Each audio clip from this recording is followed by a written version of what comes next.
a.m. Here we are again.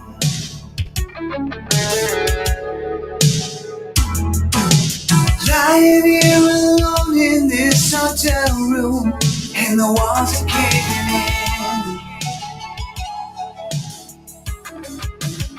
In my dreams, will I be with you tonight?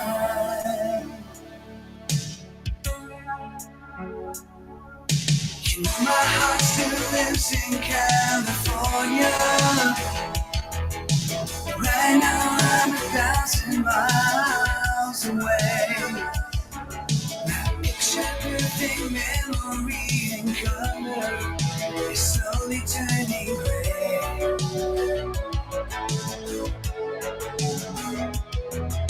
If I could ever sleep, I'd find you in my dreams. I always see you standing in the light, with the sun on your face, but it's raining here in Tokyo tonight. Surrounded but alone, I'm staring at the phone.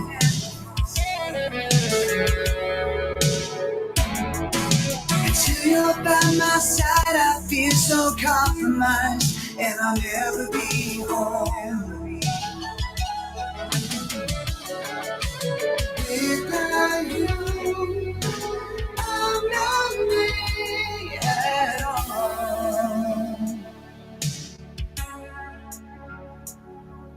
You know my heart still lives in California. Right now I'm 1,000 miles away. That picture perfect memory in color is slowly turning gray.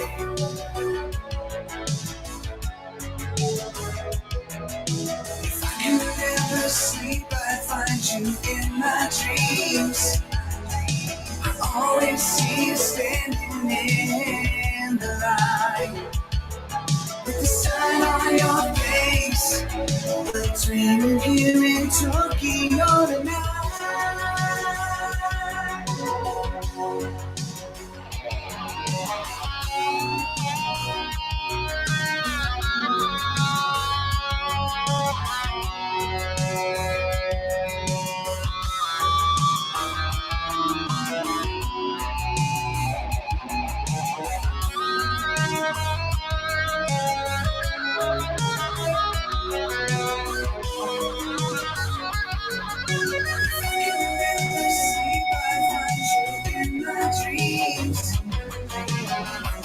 See you standing in the light, with the sun on your face, but it's raining here in Tokyo. The sun on your face, but it's raining here in Tokyo. The sun on your face, but it's raining here in Tokyo tonight.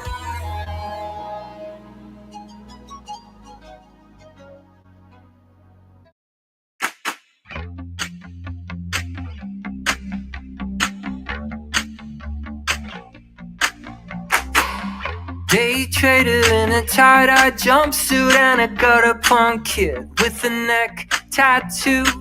They're hooking up at the unisex bathroom. It was Brooklyn, it was Friday, it was love. Across the bar sat the hip-hop purists, arguing with the jazz obscurists. And in the corner were the terrified tourists. Brooklyn, Friday, love. Angel choirs on the corner all night. St. Johnny Cash and Jackson 5. Glück auf! Ciao ragazzi! Welcome everyone! It's not quite Friday night, it's Saturday night. I hope everyone's doing well. Got a little stream going. Apex in the chat, loving it. Anthony as well. Good to see you, my friends. If you're watching along, wherever you're watching along, on any kind of social media at the moment, let us know what you're watching from. I know you're here for Schalke, a little bit of Serie A, a little bit of everything, right? So let me get down with the rundown real quick of what we're going to be talking about tonight. Just kind of get you primed and ready for what you expect. Can't really see this right now, but essentially for Schalke's rundown, we're going to talk a little bit of Burgstaller. We're going to talk a little bit of a rant from Schalke on Reddit. The press conference for before the Regensburg match. Talk a little Frank Baumann. What does Werder Bremen have to say about this? Talk about another side of Kies van Wonderen, a little bit of attitude that we hadn't seen before. We're going to talk about that. And then what Kicker has to say about Frank Baumann. And then that's the first hour. And then moving on to the second hour, we're going to talk about Serie A. A return to Juventus for Conte. Is that in the works? Let's talk about some Italian stadiums. What Italian stadiums are being linked with the 2032 European Championships? Some names in there. Some other names we can throw around there. They're only listed. We'll get to that article, I guess, when we get there. We'll talk about favorite Juventus midfielder. Obviously, want to hear what Juventini's thoughts are on this, but football fans in general, what are your thoughts on your favorite midfielders for Juventus? So we'll get to some of that topic, and then Philipp Lahm, the great German and Bayern Munich international, little bitter about Inter. Talk about his comments. Talk about some Barca fans' bitter comments as well. We'll talk about the most team of the week appearances, and maybe surprising to some because some of the players on this list have been getting a lot of flack this year, but not according to the statistics, week in, week out. Maybe something different there. And then we'll end it all, at least the Serie A section, with a what the actual fuck is going on. It's comes from outside the league. It doesn't actually involve Italian football. But I had to bring it up. It's a weekend. Got to talk about it. And then probably a third hour. If we go into the third hour, we'll jump back into CALCIOBERLIN. Great YouTubers, streamers that talk everything football. But they had a particular comments about Frank Baumann. I kind of want to watch and get into that. So that's kind of how we're going to run tonight. Welcome to everyone who's here. And then, this is going to be, you'll see clips coming out here afterwards for both Schalke on Schalke Media's website and then Serie A on Serie A Sit-Down's media there. So a lot to get into tonight. I hope everyone is doing well. I am doing a little beer tonight. Maryland beer. We're going with a beer farm from Brookville. This is a Pilsner with a nice little pig on it. So good beer. I was starting off with Schalke, and I was going to do a little Angry Orchard, but I couldn't find my bottle opener, so we're going to go with a little Maryland beer here tonight. But let's get into everything right away. Games today in the Zweite Bundesliga that had some importance. Let's see if my share screen's working right now. Here we go. All right, so Köln and Greuther Fürth played yesterday. 1-1 game, good game by Greuther Fürth against a team that's trying to get promoted in Cologne. It's going to be Shock of the weekend in Zweite Liga, maybe in all of German football. I read this score wrong initially. Hamburg 2, Eintracht Braunschweig. Second bottom of the table, Eintracht Braunschweig 4. Hamburg in first place. Shock of the weekend right there. I read it as 4-2 Hamburg won. I'm like, yeah, they easily won that. Good for them. And it didn't. Anthony says, I'm just glad that Milan put a full 90-minute performance versus Udinese. Yeah, me too. Good performance there. Definitely we'll talk about them. Moving on to today, Ulm beat Magdeburg. That's another shocker there. Another bottom table team beat a top table team. Hanover lost to Elversberg 3-1. Hertha and Darmstadt drew 1-1. Love seeing that. And then Kaiserslautern lost to Nuremberg 2-1 today. And then this weekend, obviously tomorrow, that's what we're talking about the press conference today. Regensburg against Schalke tomorrow early in the morning for me, less than 12 hours away. Paderborn, Düsseldorf, and Munster and Karlsruhe. But let's get things off going here. Frank Baumann is obviously the new sporting director at Schalke. Comes from Werder Bremen. And so there's mixed reaction with Frank Baumann about what to expect from him. Is it good enough for us? Not good enough for us? All those questions. Well, I thought that Felipe Sanchez's season had a really nice thread about what to expect from him. We'll put the English translation in there as well, just so you can read along. But essentially, giving us some optimism, right? So starts off here. It says, where's my screen? There we got too many screens going on here. Baumann took over from Werder Bremen after 3 years under Thomas Eichen. During the time that they finished 12th, 10th, and 13th, consistently in the bottom half of the table. In the last pre-Baumann season, Bremen was only 2 points clear of the relegation zone, not the best starting position. Continues on. Baumann is a transfer expert. In his first year, he sold 18 players and took advantage of emerging markets when he sold Anthony Uja to China for approximately 13 million euros. He persuaded the talented Thomas Delaney from Werder Bremen. Canabry came from Arsenal. Also, all good transfers there. Continues on. Blockbuster transfers. Baumann isn't afraid to take risks when he's convinced of a player's potential. Rashidska and Max Cruz were brought in for transfer fees, were high by Bremen standards. And then Davy Klaassen, he made, still stands as a record transfer of 14 million euros. Pretty impressive there. And then it talks about the placement, where they were in the table. And they were about 5 to 9 place for most time. And 16, 17 or 8th. 17, 18, 11th. Then dropped to 8th. 16, 17. They got dropped to the Zweite Liga in 21, 22. And they got promoted, finished 13th in the Bundesliga. And currently is sitting 10th position, I believe, last I checked. So solidly mid-table. They're a solidly mid-table team. So trying to get a little bit of optimism to the whole Frank Baumann sporting director thing. I'm still unsure how that marriage is going to work with Ben Manga. Ben Manga is a guy who craves power. It seems like, I don't know him personally, and I don't have any insider knowledge, but I'm curious how that will work out. Now, hopefully the qualities that Baumann brings to Schalke from Werder Bremen fits very much like a glove for Schalke. It's exactly what they need, because he didn't have much money to spend at Werder Bremen. He won't have much money at Schalke as well. So, and if he's good at selling players, you're more likely going to see him sell Musa Silla, Thailand Bullet, with the return of Timo Becker and maybe some other youngsters that they can bring up. Gruger, get him some more pitch time as well. Maybe start seeing more of that turnover there with the players and making them in for money. Hey, whatever, as long as the club is successful and moves well, that's really all that matters. But we shall see. But a little bit of optimism for everybody in terms of Frank Baumann from Felipe Sanchez season. All right, let's start off with a little bit of good news this evening, because let's take it back to Christmas. And this is really a football news here. It's not necessarily a Schalke news, though it is near and dear to Schalke hearts. In the Christmas time, there are these Christmas markets all around, Germany, Switzerland, Austria, and other places around Europe as well, and the world, honestly. Well, unfortunately, in Vienna, Austria, Guido Burgstaller, former Schalke player, Austrian international, was out with his wife, enjoying the Christmas markets.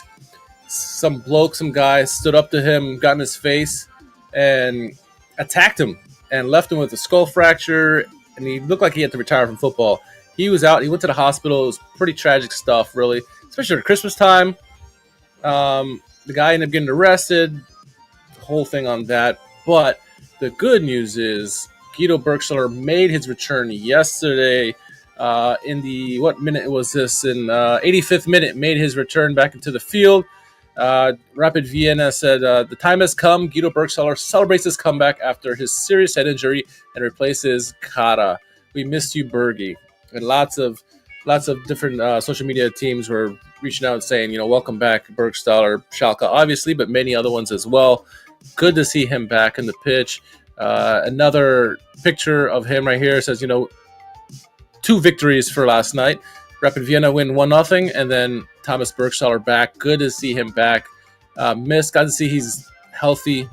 Don't know exactly how healthy he is, but obviously he's back on the pitch. So, again, not the best of scenes. We talked about it on our podcast before about how he got attacked. Really gruesome. The guy's sentence got reduced somehow. I don't know.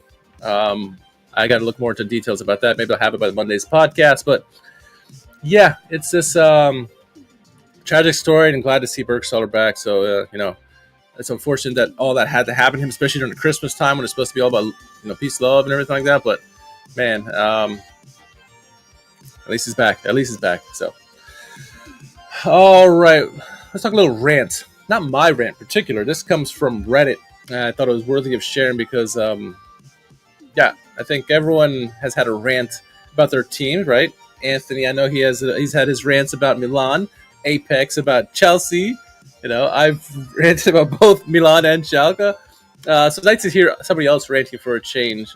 And so this comes from Reddit, and I'll give a shout out to, who is this? Platform Flat 5617. All right, it says the biggest problem of Schalke. I am a lifelong Schalke supporter, and in the past years have been quite horrendous. The club has been horrendous. Going from a $200 million squad to a $20 million squad with a very short period, while not even being able to compete for promotion in the second division. Yet, I believe that in the past 12 months, we have seen some great developments and changes in the club, which many people fail to see. I believe that the best two decisions since early 2024 have been the assignments of Ben Manga to the role of head of scouting and squad planning, and having Matthias Tillman as the CEO of the club. That's interesting because I don't know everybody shares that. Maybe the Manga, but Tillman, I don't know. Oh, but I digress. I see lots of criticism that Manga failed to add significant value to the squad, or Tillman not having enough football-related management experience. But I think our problems were much deeper than that. I think Ben Manga is doing a better job than the predecessors while still being far away from perfect. In last summer's transfer window, he was challenged with giving the squad a completely new face after players like Terodde, Oweyan, Brunner, Muller all leaving. Also, quite a lot of players had to be sold like Kiki Top and Asan Odraogo, and some players which didn't work at all like Baumgartner, Matriciani, Idrizi, Polter. In total, we got 18 new players, which mostly were not a direct quality addition to the squad, but interesting future prospects like Hamach, Sanchez, Hoyland, Bayendir, Salazar, Nude, and the U19 player Chibata, Gruger, Becker, Podlik, and Bullet. I think it's quite obvious that not every one of these will work, which is quite intuitive considering the sheer amount of transfers. Similarly, we still have enough players right now in our squad with way too high salaries and who's barely shown anything according to qualities on the pitch. Fairman and Drexel will leave in the summer. One of them will. Kaminsky, Aiden, and Moore all failed to deliver enough arguments for the likely significant salaries. This will again free up space in the squad, either giving chance to some of our talents or new transfers. Almost done here, I think. The thing most people don't seem to see is that our squad quality right now is better than last season, while not showing on the pitch or in the table, but also our potential future squad has gotten much more interesting with many more interesting prospects. That is debatable, but I'm willing to debate that.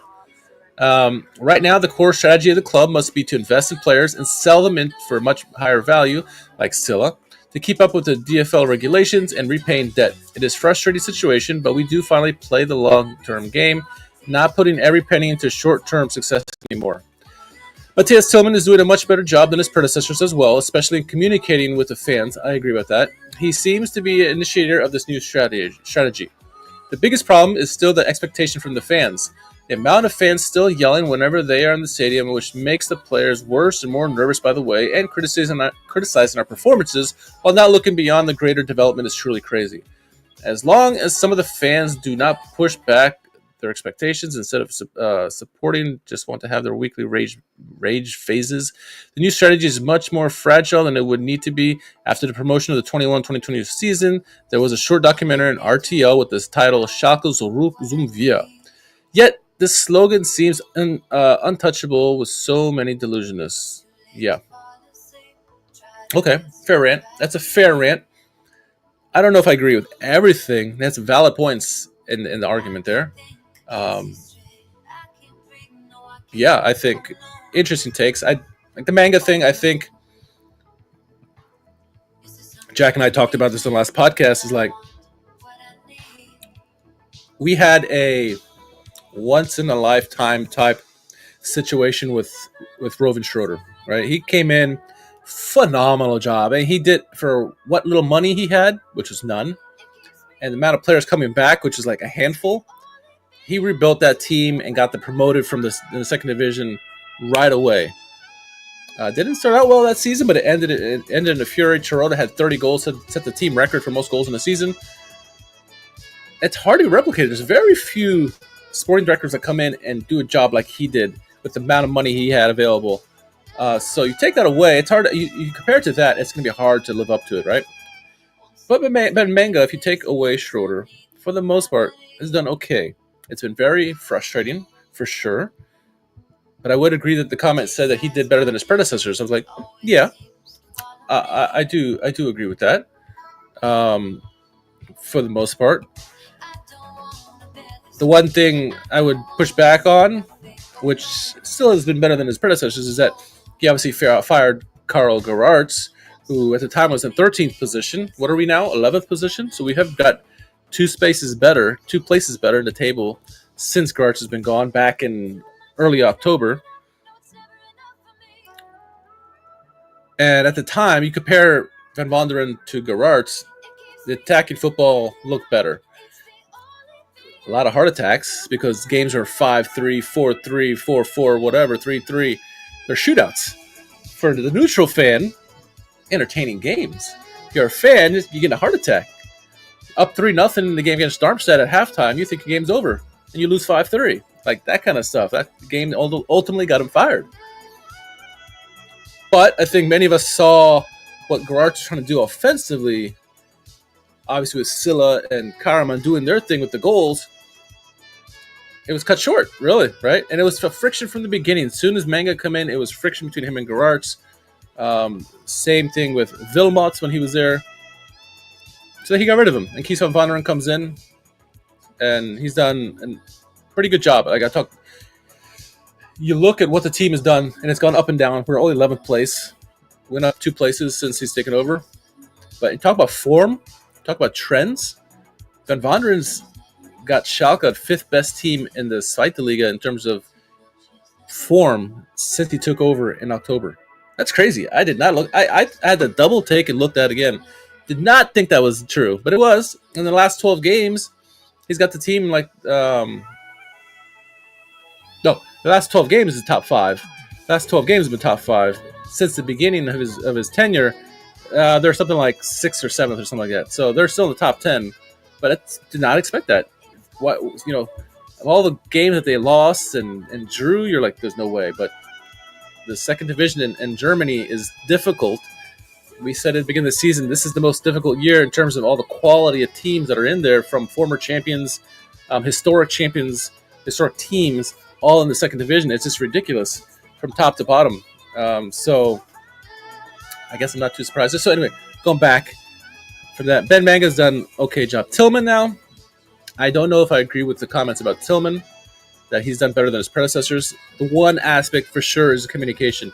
He's been much more communicative, and that's obviously coming from the background. He came from leading a travel company or whatever it was called, or whatever he did. You have to be very communicative, and that's I think what we all want now. Still doesn't say the right things at times, and there's a lot of frustration with that, and not always making the right decisions. We saw at the winter talks how a lot of stuff backfired against the club, but he is trying different things. He's not stuck in his ways. He wants to push forward, and so there's merit to some of the comments there made about Tillman. Some of these other things, I mean, yeah, we got some prospects on the team. We are getting rid of dead weight. That is true. But I think ultimately the main rant was about fans. Fans will be fans. I mean, no matter what team you support in the world, you're going to be fickle. Your fan base is going to be fickle. We all think our fan base is the worst, right? I could list every Serie A team, and every one of those fan bases could be worse. England, Germany, you name the league and country. Everyone thinks that their fan bases are the worst, or their rivals' fan base is the worst. So I get that, but like fans want to see a consistent product. I think the main thing for Schalke fans, right?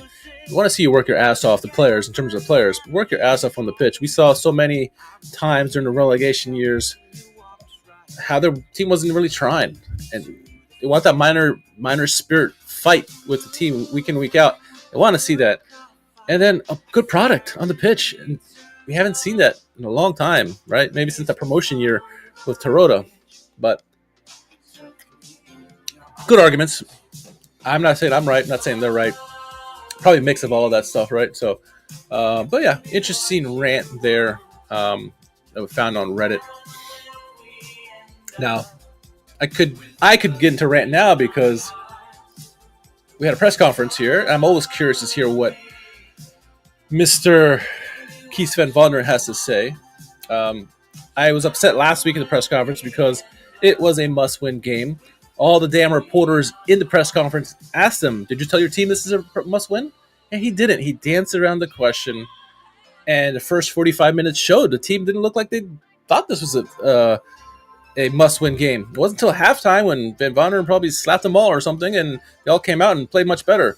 So let's see in this press conference if he says more right things. So he danced around too many questions. He avoided things, and a lot of it is obviously the media trying to get clips for their different outlets and stuff like that. But still, nonetheless. Anyway, let's get to this press conference and get away. Begegnung mit der weitesten Anreise. Wir sind am Sonntag zu Gast um 13:30 Uhr beim SSV Jahn Regensburg. Heute am Freitagmittag ein herzliches Willkommen an alle Medienvertreter hier in der Felddienstarena. Selbstverständlich an unseren Cheftrainer. Kees, guten Tag. Der natürlich gerne bereit ist, gleich alle eure Fragen zu beantworten. Und auch an dieser Stelle am Freitagmittag ein herzlicher Gruß an die vielen Mitglieder und Fans des FC Schalke 04, die auch heute wieder bei unserer Pressekonferenz live dabei sind.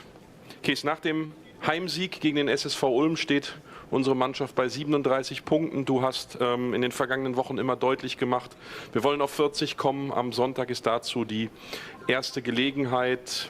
Wie gehst du es an mit der Mannschaft? Wie sehen aktuell deine Vorbereitungen mit den Jungs aus? Ja, erstmal guten Mittag zu jeder. Das ist richtig die erste Möglichkeit für uns, was wir immer für Woche sagen, sobald wie möglich zu 40 Punkte gehen. Und dafür fahren wir nach Regensburg. Und dann ist es immer schwer, wenn der letzte Spiel endet 6:0 für Elversberg, dass man denkt, Tabellenletzte, das wird schon kein Problem sein. Aber die haben eine gute Heimbalance, die holen die meisten Punkte zu Hause. Die letzten 4 Heimspiele haben sie 2 gewonnen, 2 unentschieden gegen auch Topmannschaften. So, das müssen wir überhaupt nicht denken. Aber wir haben uns vorbereitet, wir wissen, was da auf uns kommt und wir müssen den Kampf angehen und uns am besten zeigen am Sonntag. All right, so it's better than last week. You know, the guy, I forget the guy's name, who asked him, "Hey, you know, you talked about last press conference how you want to get to 40 points because that's going to be where you actually survive and then you can relax." And he's like, "Yeah, you know, we got to fight our best and we got to go for the win." Like we saw that they lost Elversberg, I think it was 6-0, but you can't look at that because like they played some of the top teams in the league and drew them. And so he's like, "Yeah, we're just gonna go and fight, win, play our best." And okay response, I guess, bureaucratic, diplomatic, but yeah. Andi Ernst macht den Auftakt für Funke Medien. Fangen wir mit dem Personal an. Adrian Gartenbein ist gesperrt nach der gelb-roten Karte. Kann Taylan Bulut wieder spielen? Und wie sieht es mit den anderen Kandidaten aus? Kenan Karaman hatte ja ausgesetzt mit dem Training diese Woche beispielsweise. Ja, er sind ein paar Spieler, die noch individuell trainieren. Kenan wird kein Problem sein für mich. Yannick Bachmann ist noch individuell, Christopher Antwi ist noch individuell. So, wir würden morgen nochmal genau schauen, wie alles richtig aussieht. Aber die Kader wird größer. Emil Heuland geht gut, ist wieder im Teamtraining. Elias Hamasch ist wieder da. Und auch Taylan Bulut ist wieder die ganze Woche im Teamtraining. So verfügbar für Regensburg. Okay, so some good news. A lot of injuries and people, you know, missing practices this week. Taylan Bulut's expected back. Kenan Karaman had a little bit of injury, but it seems like he won't be a problem. Hoyland's supposed to be back. Hamach, several other. Basically, everyone's gonna be back except for Antwi Ajay, who is game time decision, I guess. But that's good news. Taylan Bulut, need him there. Cannot have Ganten by him at right back. He is a problem. Well, we saw last game, right? We saw getting beat over the top, watching players, not backtracking. Can't have Ganten by him back there. So, got to still figure out the defense for sure. I think Schallenberg, Kaminsky for sure with Merkin and Bullet, hopefully, and go from there. But yeah, good news there. Frank Leschinski, Medienhaus Bauer. Es gab ja abseits des Platzes viele Neuigkeiten. Zum Beispiel, dass Frank Baumann jetzt neuer Sportvorstand wird. Hatten Sie schon mal Kontakt mit ihm?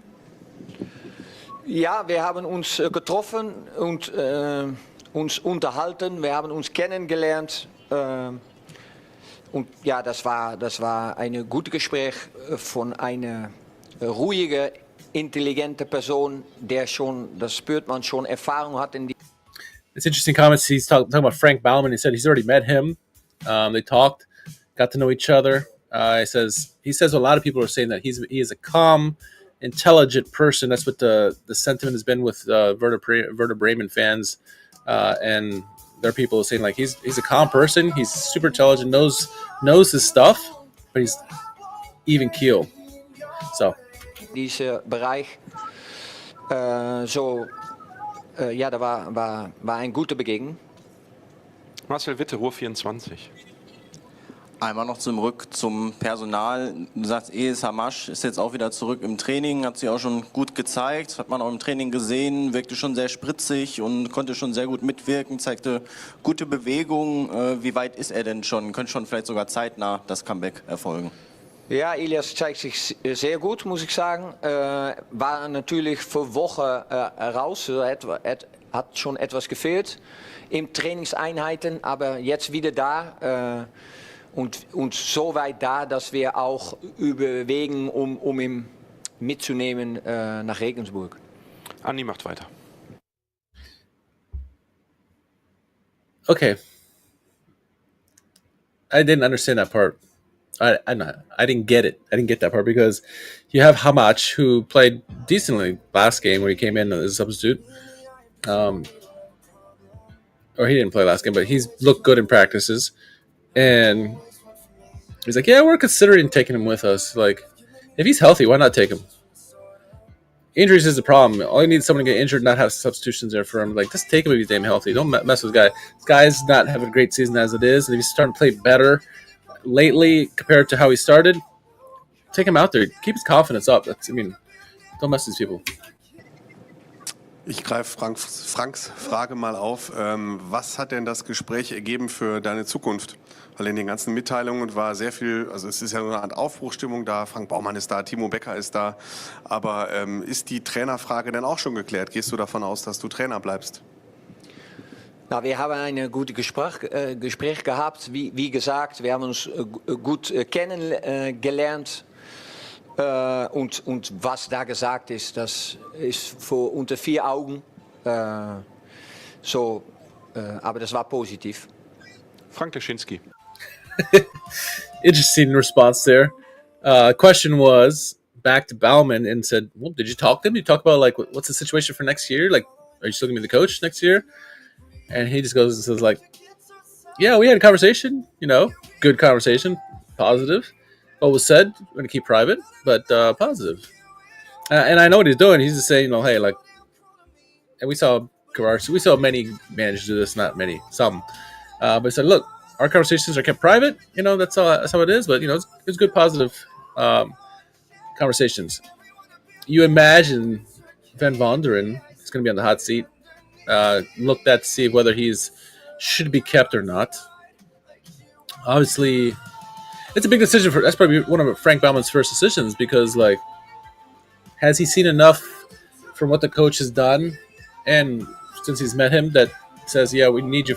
We can have you next year, and you can do well for us. That is to be determined.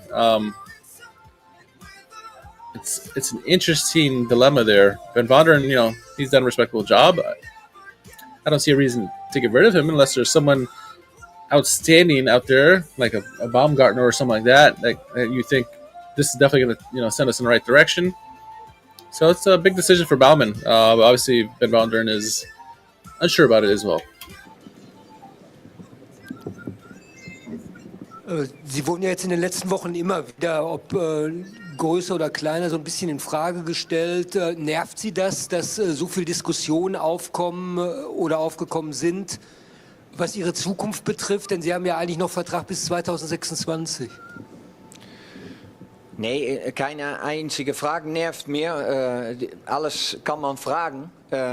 Mein Auftrag hier bei diesem schönen Verein war, um Klassenerhalt zu bearbeiten. Und wir sind gut unterwegs, auch durch schwere Phasen mit Verletzungen, Krankheiten und so weiter.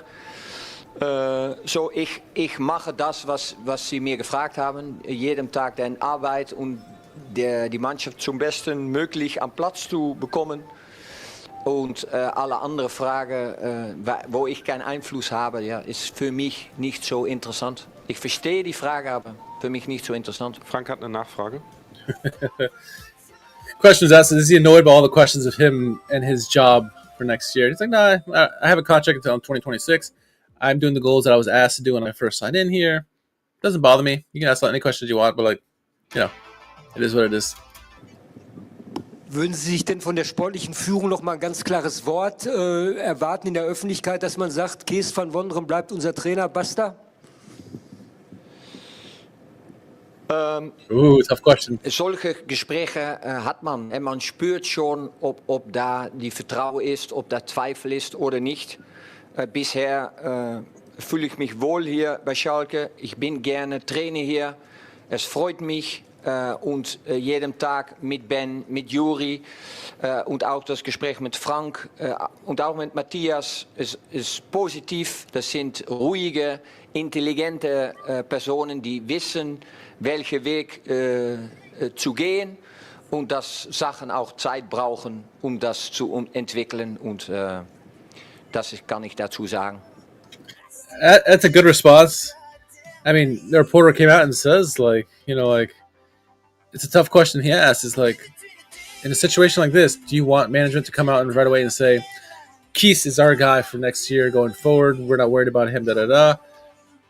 And it's hard to answer that because, like, you answer this wrong, management's listening, and they can say, you know what, I didn't like the response. You're out of here. And I think, you know, he's done a decent job of being diplomatic in situations like when he gets questions like these, and I think this is a good example where he's like, is a good scripted response. I'm sure the PR team did him well, Pia and company, but yeah, I think hard question to ask. That's one of the hardest questions he's probably had as a Schalke manager, and he did it well.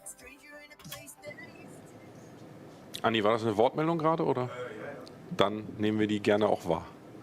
Hättest du dir denn, ich versuche es nochmal anders als Frank, hättest du dir denn gewünscht, dass in den ganzen zahlreichen Mitteilungen und Interviews, die es in den vergangenen Tagen gab, dass nicht nur gesagt wurde, Frank Baumann ist da und mit Juri Mölder und Ben Manger soll weiter zusammengearbeitet werden, da wächst was Gutes zusammen, dass du nicht Teil dieses Teams bist. Also mir gesagt, und Kees van Wonderen, das ist jetzt unser Trainer, mit dem wir dann in die Saison gehen. Stört dich sowas nicht?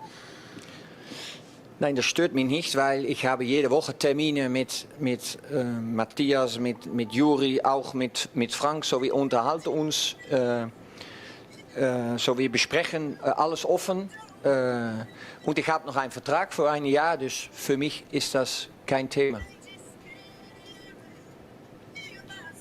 Again, another good response. Same response. Gibt es noch weitere Fragen? Marcel Witte. Da noch einmal der Blick auf Jan Regensburg. Du hast schon die gute Heimbilanz von Regensburg angesprochen. Sie haben 18 von 19 Punkte zu Hause geholt. Was macht denn Regensburg aus deiner Sicht, aus eurer Analyse heraus, anders in Heimspielen als in Auswärtsspielen? I didn't realize that Regensburg has 18 points from the 19 home games. You'd obviously want that to be better, but you're bottom of the table, and they've got, of their total points for the season, 18 were collected at home. So they have 19 points this season. All of them came at home. All but one came at home. So they get a lot of draws. They've had... interesting. 5 wins, 4 draws. All of them at home. Okay, so if they're gonna do something, they're gonna do something at home. Nou, die haben etwas geändert im Winter. Die sind nach dem Winter etwas mehr Pressing, ist die Spielweise mehr zu Pressing gegangen. Die wollen mehr Druck machen, auch im eigenen Stadion. Das hat sich geändert. Und das ist ein Gegner, der sehr viele Zweikämpfe, sehr viele Fouls auch macht im Spiel. So, das ist eine Kampfmannschaft. Und dazu sind sie in die Lage, um zu Hause die Punkte auch zu großen Gegnern zu holen. So dafür müssen wir wach sein. Andi. It'll be a tough fight, basically what you said. Wenn es um die Bewertung der Saison geht, dann heißt es ja immer, auch in der Vergangenheit, dass die sportliche Entwicklung bei der Bewertung am wichtigsten ist. Nicht etwa die Anzahl der Sieger, Anzahl der Niederlagen. Jetzt war die sportliche Entwicklung zuletzt, obwohl das Ergebnis gegen Münster positiv war, gegen Fürth ein Punkt, gegen Ulm, das war ja alles nicht so gut. Warum hat es da zuletzt ein bisschen gehakt, deiner Meinung nach? Ja, dann musst du analysieren, was passiert ist ab Winter. Und dann weißt du auch, was da alles mit Krankheiten, Verletzungen, Spieler, die gekommen sind, weggegangen sind, das macht etwas. Und ich bin auch gekommen mit 8 Punkte. So die Situation war nicht da, dass es alles florierte. So, wir haben Arbeit zu tun und die Arbeit, die stoppt nicht. So, das Wichtigste war mal, um erstmal in die Tabelle nach oben zu gehen, um uns wegzubekommen von unten und dann weiterzuentwickeln mit der Mannschaft. Aber du sprichst über Entwicklung. Man kann sagen, über die Ergebnisse, über das Spiel, aber das hat nichts zu tun mit Entwicklung. Wir haben wenige Spiele hier nicht gut gespielt, aber das sagt nichts zu, ob wir nicht entwickeln oder schon. So, das sind zwei verschiedene Sachen. Aber wie gesagt, ich bekümmere mich um jede Woche die Mannschaft so besten möglich am Platz zu bekommen und unser Spiel, um weg von uns zu kommen, das ist mal das Wichtigste und das ist uns bisher gelungen. I mean, didn't really say anything. He just went around in circles. The question, from way back, because it seems like he's talking forever there, but it was like, the main thing most sporting teams look at is the development. And have you seen development under your tenure? And so he went up and around, makes a lot of excuses about injuries and illnesses, and only had 8 points when he first got there, and this and that. So, I mean, some of it's true. Other of it is just like dancing around the question, making excuses. I don't know. I don't know what you can say for that. So, Nochmal eine Frage zu einem Spieler. Max Krüger hat sich ja sehr gut entwickelt. Jetzt hat er aber in den letzten Partien weniger gespielt. Hat er sich jetzt mal wieder eine Chance verdient, vielleicht am Sonntag von Anfang an? Ja, mein Vertrauen in Max ist groß. Er kommt auch regelmäßig in die Mannschaft. Letzte Woche auch. Wie gesagt, ja, er ist ein junger Spieler, ein talentvoller Spieler. Er macht Schritte nach oben und manchmal musst du, wie Thailand auch, dann geht es sehr gut und dann geht es ein bisschen weniger, hast du mehr Mühe und dann. Aber Max arbeitet weiter und sein Moment kommt auch wieder, dass er wieder voll im Kader ist. I think, to be fair to Van Vonderen, they're asking about Max Kruger and why isn't he get more pitch time? Why isn't he will he get a start this Sunday? I think the one area of the pitch where there's actually decent depth is in midfield, right? You got Baumann, Seguin, you got Schallenberg who plays defense at the moment. You have obviously Younes in there, Antuyaje, Hamach is available as well. There's a lot of players there. Now, when the injuries happened at the beginning of the season, Kruger had to play because we didn't have anybody else in there, and he did really well. But is he ahead of them in the depth chart? No, right? Bachmann has had really good games. Seguin is one of our top players. Schallenberg as well because he plays in every position. Younes, Antuyaje is doing really good. So he's in the mix. He's definitely good enough to play, but he's just not good enough to start. I think there's just so many players ahead of him. I think if we get to 40 points, you'll start seeing more of the youngsters getting more and more pitch time, which I think is accurate. But like, as opposed to Felipe Sanchez, who even when he gets his chances, he flubs them, right? Even though he's obviously below Kaminsky in the pecking order, Gruger has done well.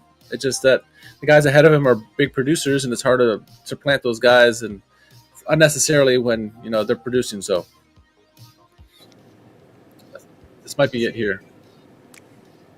Habt ihr noch weitere Fragen an Kees? Ja, Andi Ernst. Andy Ernst, let's see what he's got. Last one. Noch eine Frage. In dieser Woche wurde, wie gesagt, der erste Zugang für die kommende Saison vorgestellt. Timo Becker. Hattest du da auch Timo Becker. deine Aktien drin? Was sagst du über ihn? Warum hast du den Daumen gehoben? Ja, Timo ist ein erfahrener Spieler. Er hat schon seine Vergangenheit hier bei dem Verein auch. Er weiß, wo er hinkommt. Wir haben uns auch begegnet. Ist ein Spieler, der so die gewisse Mentalität hier mitbringt oder was wir hier brauchen. Ein Führungsspieler, der Kapitän von der Mannschaft. So, ja, sehr positiv, dass so ein Spieler zurückkommen will nach dem Verein, dass er auch weiß, was auf ihm zukommt und warum er zurückkommt. So, ja, positiv. All good words about Timo Becker. Obviously, is a guy who we all love, and he's a captain of Kiel, and now he's coming over here. And the consensus is, if he's not captain, he'll be co-captain or assistant captain with Keenan Karman. It's gonna be hard. I think that's a difficult choice that Kees, if he's staying, and Baumann will have to make. Is that if Karman stays, I don't see why he would leave. If Karman stays, do you strip him of the captaincy? Do you make Timo Becker co-captain, assistant captain? That's a tough one because we've seen what Keenan Karman has meant to the club this season, last couple seasons. This season in particular, because he's had no really partners to help out. Usually he did almost all himself, or last year did all himself. But in the games this year, he's made some emphatic speeches that really motivated the team to wins. And so you can't take the captaincy away from him, can you? Unless he is willingly to do that, right? We'll see. But it's a tough one unless he offers it to Timo Becker. I think it should be, co-captain or an assistant captain to Keenan Karman. We'll see. Curious what people's thoughts are on that, because that's a difficult topic to broach, with, a guy who's a current captain versus a new guy coming in. I mean, we've all played FIFA. We've all played Football Manager. You always ask those questions, right? And you're like, you see what happens when you do make that change, right? That if the squad really loves their captain, they're gonna push back, and it could be detrimental to the club. Then again, if he's an asshole, they'll rejoice. But Keenan Karman is not an asshole from all indications. So, all right. What else we got here? Let's see. Okay, so some comments from Frank Baumann. Here's some of the first words he's had to say. He's got, I have so much respect for this role, both for the history of the club and the challenges that lie ahead. I'm really confident that together with a team of lots of extremely dedicated people, we can have a real impact and help Schalke regain their former strength. Good comments there by Frank Baumann. He continued on further in the article, in that interview, which is on Schalke's website. What else did he say? That he says, I take responsibility for the sport for Schalke. He continues on to say that he has great respect. We just saw all that. We just read all his words. He thinks of solutions, not problems. He acts by conviction, not ego. He doesn't want to reinvent Schalke, but to establish them strongly. Even before taking office, he's actively looking for conversations with Mulder, Manga, and the board, and also with people from the Schalke environment. He wants to understanding what constitutes Schalke, that exactly what attitude shows, and it matches Schalke. Obviously, having a resource like Timo Becker back on the team is going to help him a lot, I think. So, good words from the new sporting director, Frank Baumann. He was also mentioned in another article, which one was Sport 1. And his comments there was that, let me see where I want to start here. Where's the comments that I want to read? Oh, just kind of like a background on him. Sports director Frank Baumann brings a special preference, especially when it comes to choosing a coach. New sporting director Frank Baumann, who hired several young and promising coaches during his time in Bremen, is likely to have a clear preference. This could also influence the future of current Schalke coach Guido Burgstaller, who has so far tallied to significantly advance the storied club in terms of playing style or standings. In 2016, Frank Baumann promoted Alexander Nuri from the U23 coach to the head coach of the first team at Werder Bremen. Following his dismissal, Florian Kohfeldt, another coach from the club's own youth system, took over. Kohfeldt led the team to the DFB Cup semifinals twice, but ultimately could not prevent the team's relegation to the second division. Even after the Bundesliga relegation in 2021 and the premature departure of Marcus Anfang due to a vaccination certificate scandal, Frank Baumann remained true to his line. Oli Werner, a young German coach with clear tactical ideas, immediately led Werder Bremen back to the Bundesliga and is still in the office with the Hanseatic League today. Young Schalke coach Jakob Fimpel has already gained professional experience. Such a strategy could also be interesting for Schalke, especially with him. So that, the main thing from that is Baumann likes the young coaches. He likes to develop from within, which he's done several times to great success at Werder Bremen. And we all know who Jakob Fimpel is. The work he did in the 2 games, the way he rallied the team around him when everything was looking bleak.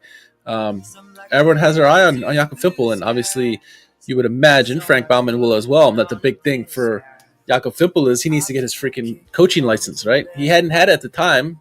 Who knows if he did? Maybe he'd be the current coach at Schalke, but he didn't have it at the time. He's promising. Everyone at the brass loves him. The team loves him. The players love him. Everyone loves him. So once he gets his coaching certificate, which I imagine he's working on right now, it will be one of the top options unless someone presents themselves like, hey, I'm here, take me. As I mentioned, Baumgartel from formerly of Cologne and Hamburg, if he's available or something like that. But that's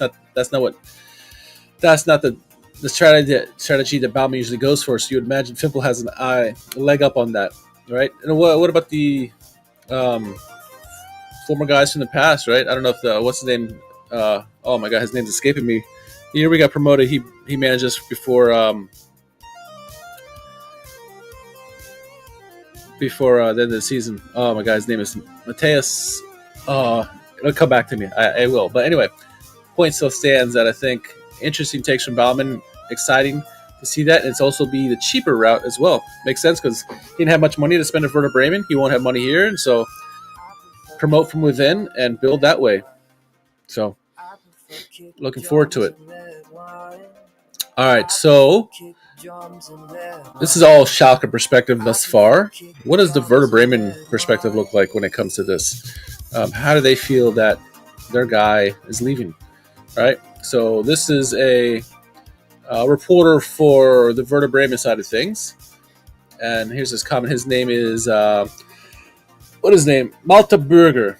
All right, it says, mammoth task with potential for conflict.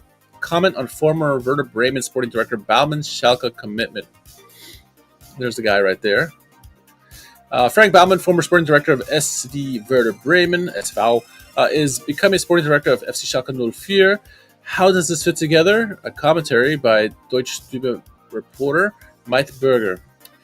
The keen football fan will have to get used to this sight. Frank Baumann, for years one of the most loyal souls for SV Werder Bremen, is devoting himself to a new task.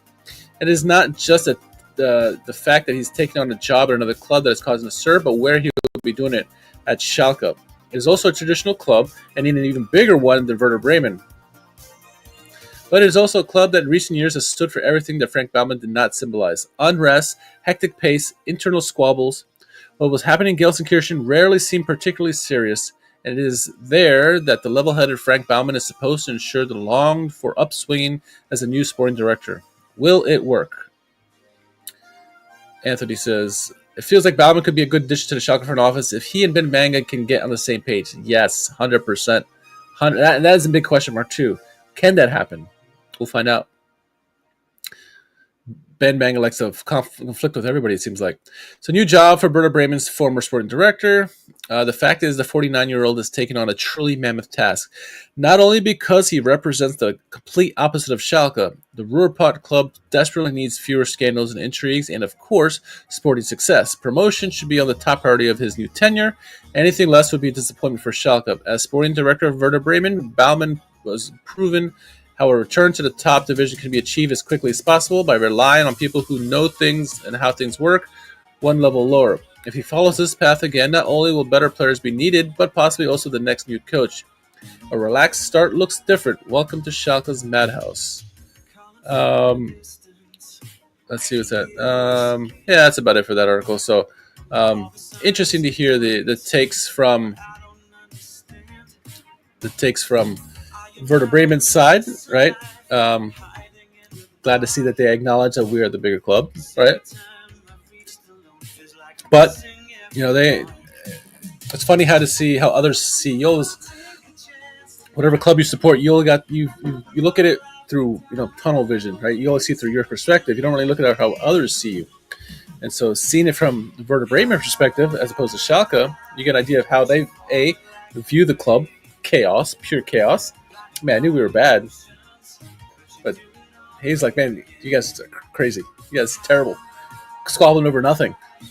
And it's opposite of Frank Baumann, who's a calm guy. Again, calm.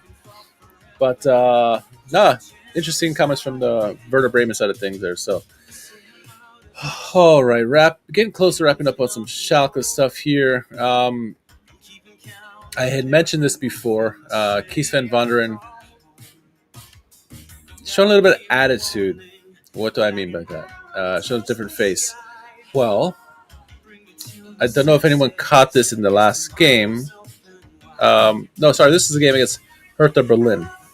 I memory serves back. But he didn't play so nice.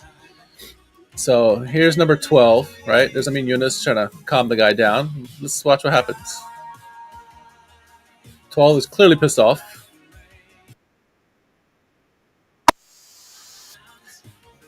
Got a little slap from Kees van Wonderen. Kees van Wonderen got right in his face. Look at him. Hey, there you go. Van Wonderen showing us what you got. What you got? I love it. I think as fans, whenever your coach stands up to the opposition, especially a team like Hertha Berlin, who Schalke hate, the fans hate, right? You love seeing your coach do that. Fired up the team. Team had a good result against Hertha as a result, but you never see that. And that's because you're so focused on the game, you don't pay attention to what happens on the sidelines. So when you see something like this, you're like, all right, maybe this guy is who we need, right? So good for him. He always seems like he's nonchalant on the sidelines. There, no reaction. Last couple of weeks, he's shown a lot of reaction, but this game for Hertha Berlin a few weeks back, I guess it was, good to see. Good to see. Love seeing that. All right. Last thing I got on Schalke before moving on to Serie A. Kicker had a video about Kees van Wonderen. It's 13 minutes. Kind of want to watch it, hear what they got to say. If it sounds repetitive, I'm going to stop it and be done with it. But I am curious about what's going to be said about it. So we'll watch that and then get on over to Serie A, I think. All right.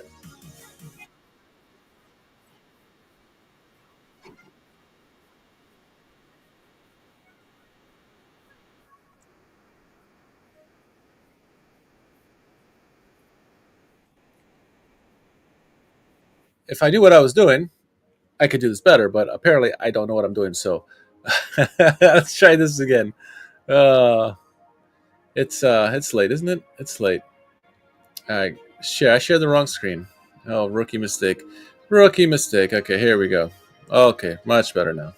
Findungskommission gegründet, monatelang gesucht und jetzt bei Frank Baumann rausgekommen. Der FC Schalke 04 hat einen neuen Sportdirektor. Die Schalke haben nach der eierlegenden Wollmilchsau gesucht. Und nicht nur in der Führungsetage gibt es Veränderungen, im Sommer wartet auch im Kader ein XXL-Umbruch. Mal wieder. Wie plant der FC Schalke 04 für die kommende Saison? Welche Spieler sind schon so gut wie weg und wer übernimmt jetzt eigentlich was? Wir legen los. Kicker Weekly 2. Bundesliga. Let's go!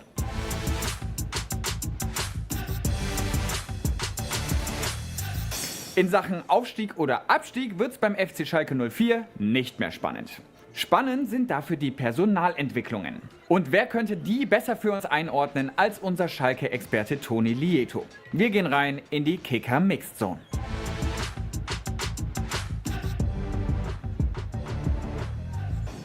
Toni, es ist jetzt schon länger her, dass du in diesem Format zu Gast warst. War auf Schalke nichts los? Auf Schalke ist immer was los und die Phase gerade ist das absolut beste Beispiel. Tabellarisch geht bei Schalke ja nichts mehr, nach oben nicht, schon seit Saisonbeginn ja nicht. Und nach unten hat sich die Mannschaft ein Polster erarbeitet, das da für Beruhigung sorgt. Ja, und obwohl die tabellarische Situation entspannt ist, ist viel los auf Schalke drumherum. Ja, das fängt am Montagmorgen ja auch schon wieder an, denn keine 24 Stunden nach dem knappen 2:1 gegen Ulm fährt auf dem Geschäftsstellenparkplatz ein Erstligaspieler vor von Holstein Kiel, Timo Becker.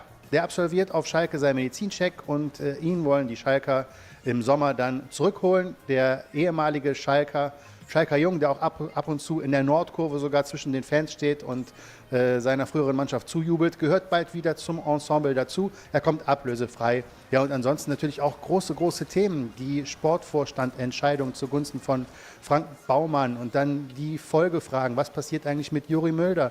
Was passiert mit Kaderplaner Ben Manga? Und was passiert eigentlich mit Trainer Kees van Wonderen? Also auf Schalke wird es niemals langweilig.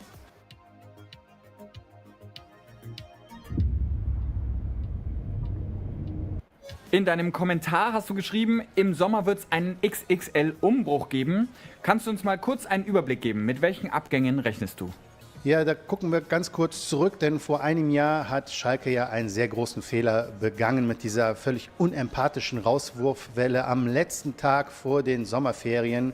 Da wurden einige Spieler und auch Mitarbeiter aus dem Staff in die Chefetage ziehen. I completely forgot about this before. The Reddit rant that someone had about Schalke and talking about all the good that Manga and Tillman have done. This completely reminded me of what happened back before they left a sour taste in my mouth and many people's mouth, saying that how Tillman doesn't do things the Schalke way. And one prime example is kind of what this reporter for Kicker is saying, is that like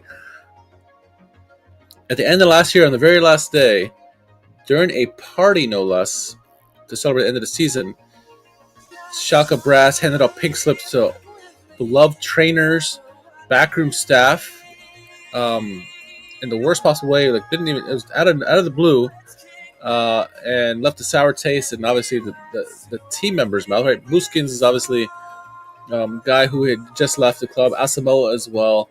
But it seemed like the soul and DNA of Schalke would just get ripped apart by Tillman and company, and then what they did there with all the trainers and stuff during the party, no less, left a bitter taste. To like say that Tillman's improvement from the previous regime, I don't think the previous regime would have done that, because they understood what Schalke means. And Tillman, brand new to his role, goes and does this. It's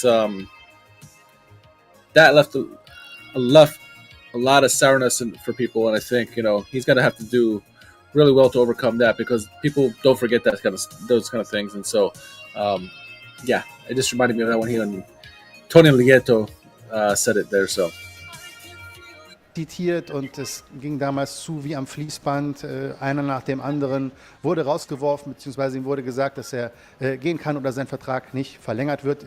Diesmal haben es die Schalker so gemacht, dass sie frühzeitig die Spieler informieren wollen über ihre Zukunft. Das haben sie ja getan vor wenigen Wochen im Fall von Marcin Kaminski, Tobias Mohr und Mehmet Aydin. Zur Wahrheit gehört aber auch gerade Tobias Mohr und Mehmet Aydin. Bei den beiden hat man über eine Verlängerung des Vertrages nachgedacht, aber die Bezüge, die aktuellen, sind einfach viel zu hoch. Das kann sich dieser hochverschuldete Verein, der ja in den nächsten Jahren vermutlich jedes Jahr von einem Punktabzug bedroht sein wird, einfach nicht mehr leisten. Deshalb ist da Moore, Aydin, and Kaminski not going to be extended, at least not with their salary. We already knew that. Frühzeitig die Entscheidung gefallen, dass man sich trennt. Und ja, 2 weitere Abgänge, mit denen man rechnen kann, sind natürlich Musasilla und Taylan Bulut.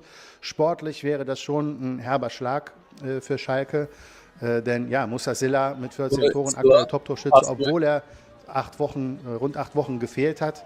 Und ja, Taylan Bulut hat sich da festgespielt auf der rechten Verteidigerposition, war zuletzt krank und ist ausgefallen, aber ist eine feste Größe in dieser Saison. Demgegenüber steht allerdings der finanzielle Ertrag, der da winkt. Für beide können die Schalke eine Ablöse generieren im Sommer und man hofft, dass man, wenn beide wechseln sollte, vielleicht so an die 20 Millionen Euro rankommt. Bei Taylan Bulut, der hat eine Klausel verankert in seinem gerade erst verlängerten Vertrag.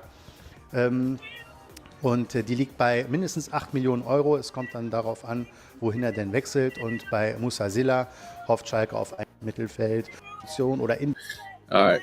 A lot of this stuff is regurgitation here, so I'm good. I don't need to hear all of it.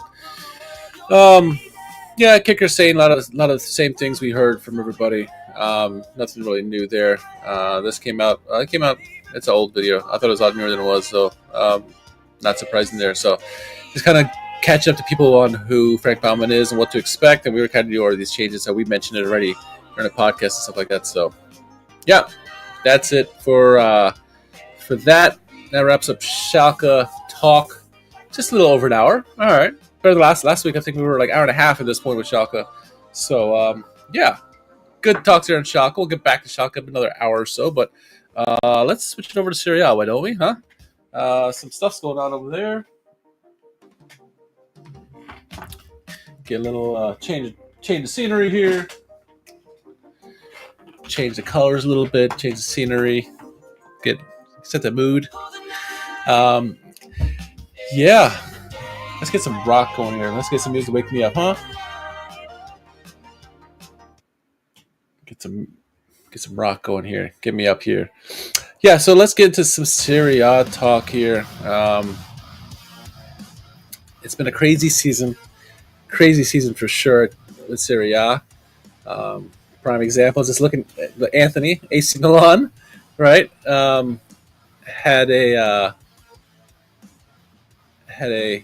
good weekend to start off, I guess. Good weekend to start. What am I doing here? Try that again. There we go. It's late. Must be late. Don't know what I'm doing here. But nonetheless, Milan won their game 2-1. Or excuse me, 2-1. 4-0. Man, I can't read tonight. 4-0 against Udinese. Crazy performance. What sucks is that Conceição finally bends and listens to what the team should be doing. Does a 3-4-3 and they win 4-0. Right, 2 goals first half, 2 goals second half. The tough season for Monza continues. They lost 1-0 to Venezia despite the red card. Man, Monza was such a feel-good story, and they're going to be relegated, probably with Venezia. But big win for Venezia there in the relegation 6-pointer. Speaking of big wins, Inter had a huge win against Bayern Munich on the road, won 2-1 in that game. I don't know why people were as shocked as they were at that game, writing off Inter like they did, but not like Inter didn't make the finals recently of Champions League. And so yes, Bayern are good, but Bayern are not the Bayern of old, right? And so this Inter does good, and they won 2-1. Would they have a hangover? They didn't. They came out to 2-0 lead against Cagliari and won 3-1. Good victory for them. Monza is all for certain heading to Serie B. Yeah. Unfortunately. Juve got a win. Get back on the winning streak there. 2-1 against Lecce. Coming up some games on Sunday and Monday. You got Atalanta Bologna. That's a big game. Bologna had a big draw against Juve last week. Atalanta needs to rebound after their loss. Fiorentina Parma. Sneaky game for Fiorentina. Parma obviously got a win last week that people weren't expecting. So Fiorentina have a tough game on their hands. Verona, Genoa, mid-table battle there. Como, Torino should be an interesting game. See if Como can build off the news about them going to spend all this money this upcoming season. Can they keep build on that? And they're 13th on the table. Can they keep moving up? We'll see. Derby della Capitale is a big one, of course, right? You have Napoli-Empoli. That should be fairly standard. imagine Napoli's going to play them tight, but Lazio Roma, that's going to be an interesting game. I'm curious what people's thoughts are on that game. Yeah, it's going to be a tough game. Based on current form, I think Roma has this one. I think the first half of the season when they played each other, I picked Lazio, and Roma won that game, right? I don't remember anymore. A long time ago. But Roma should win this game based on current form. Lazio is struggling lately. So we'll see. Curious what people's thoughts are on that game there. But let's get on to some of the news around. Again, to kind of recap where we're going to be talking about Serie A in this hour. Conte to Juve, Italian stadiums, 2032 euros. Who's your favorite Juventus midfielder? Talk a little Paul Lam. Talk a little Barca fans, bitter about Inter. Surprising picks for team of the weeks, maybe. And then a WTAF. Because it's news outside of Serie A for once, so at least for once it's not Serie A. But let's kick things off with a little Antonio Conte talk. That says, sensational news from Turin. Former Juventus player Guido Conte has already accepted Juve with a half salary. So saying that Conte is going to leave Napoli, take a pay cut, and join Juventus. I don't know if I believe that, but the well-known Juventus journalist Marcello Chirico of NetWeek Sport TV spoke about Antonio Conte's future on Giacomo di Anticipo on Televomero. I work on the news, and I don't understand how you can be surprised by Conte at Juventus. I know it was a 3-year contract, but he hasn't always stayed at a club for the entire length of the contract. If he wants to break a contract, he breaks it. Now, I don't want to scare you, but from what I know, until last year, Juve didn't want Conte because he's very invasive. He wants to command. After 2014, it seemed he wouldn't come back, and it seemed that way until last year. Conte had always wanted to return to Juve. He's coached elsewhere, but he wants to win again with Juve.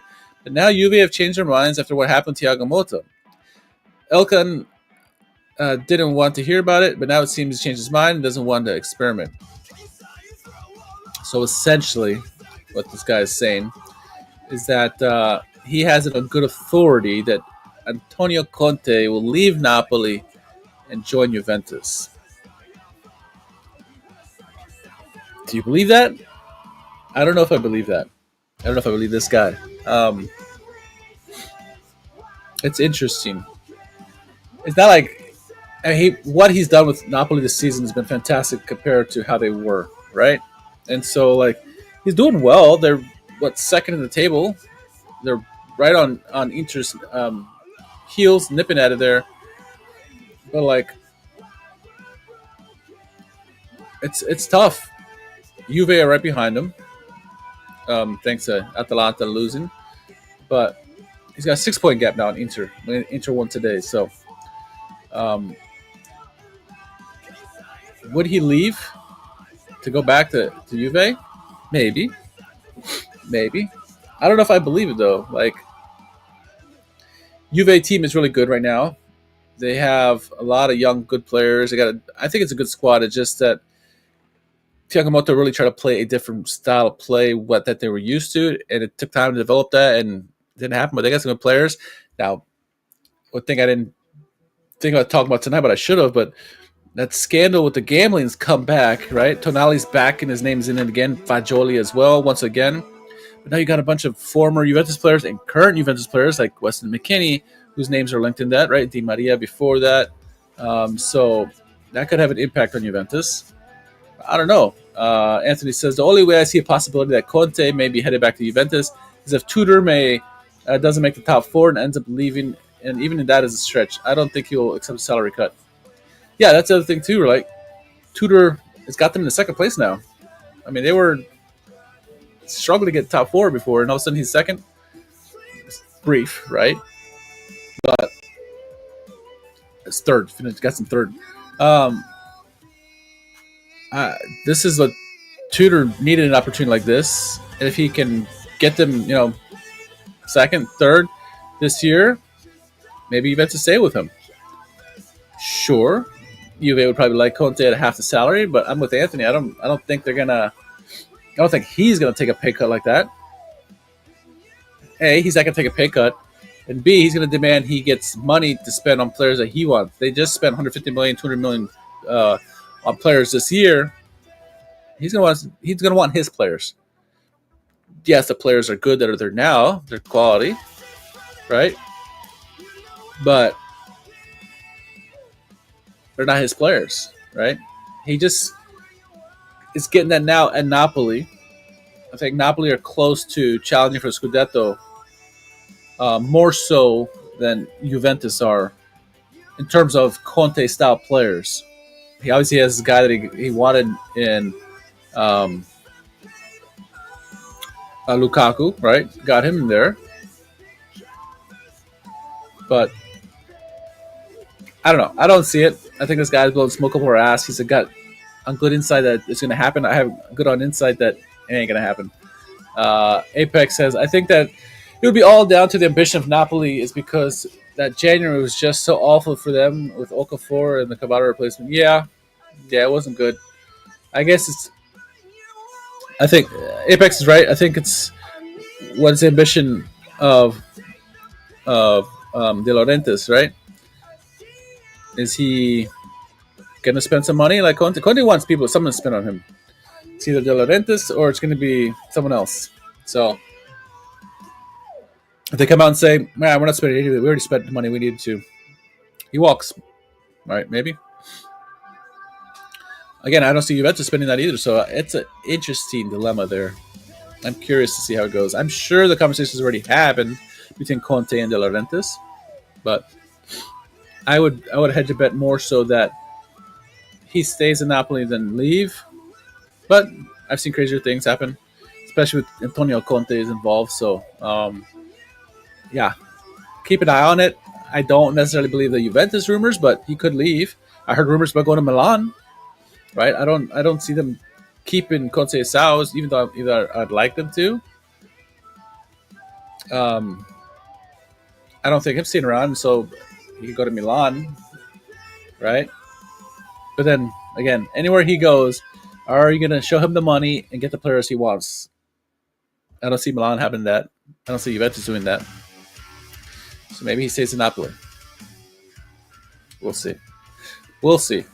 All right. Let's see what else we got next. Where am I? All right, Euro 2032. This comes from Honest Ref. Michael Lisi? This is Michael Lisi on Reddit. But digress. This is what this says here. It says, for a stadium to be selected, it needs to have at least 30,000 capacity. Italy would need to at least select 5 stadiums. For certain, the Juventus Stadium is a capacity of 41,500 will be selected. It is the most modern in Italy. I'd also imagine that Stadio Olimpico will be selected as the potential venue for semifinals, semifinals and finals, with a capacity of over 72,700. It hosted games during the Euro 2020s, and so it must be in decent shape. Does it require much renovations? I don't know. After that, it's anyone's guess. The Stadio Artemio Franchi is being currently renovated in Florence. It will have a capacity of 40,000 as the plans look really beautiful. It would be hard not to select the San Siro in Milan, but will the renovations be completed in time? Same goes for Napoli. I heard a selection of the stand will be closed off because of vibrations. Any other contenders? Okay, so I think Juventus Stadium is without a doubt going to happen, for sure, right? Stadio Olimpico, hard not to pick Stadio Olimpico. It's such an iconic stadium, right? San Siro, I think the same thing. San Siro has to go. Has to be selected. Napoli Stadium, if it is cleared to go, cleared to open, with enough seating capacity, I can see them being picked. Artemio Franchi, great stadium, maybe. Apex says Bologna Stadium might be in consideration. Yeah. I think a Genovese Stadium, the Marassi, that should be selected. Udinese Stadium, that could be selected. Like, we're already getting ahead of ourselves there, so definitely Juventus. Stadio Olimpico, Yeah, you have to Olympic Stadium, right? It's like what Euros doesn't have their Olympic Stadium for their home country in there, right? So Stadio Olimpico, San Siro. Then you got some question marks there, right? Artemio Franky, nah. Napoli, maybe. Maybe. He needs to represent the South for sure. But the Marassi has to be one, I think, right? And you got places like Udinese. That's a modern stadium. Atalanta just did renovations on theirs. That's a good stadium there in Bergamo. Bologna Stadium, as Apex mentioned. Let's see what other articles are being what other stadiums are being mentioned.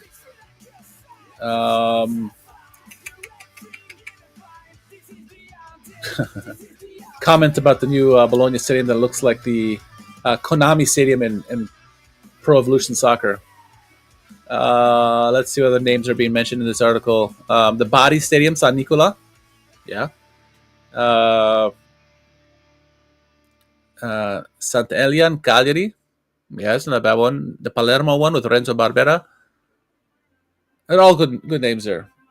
Sassuolo Stadium, too. That's a possibility, too, Anthony. But for me, I'm going to go, obviously, Juventus Stadium, Stadio Olimpico, Stadio San Siro.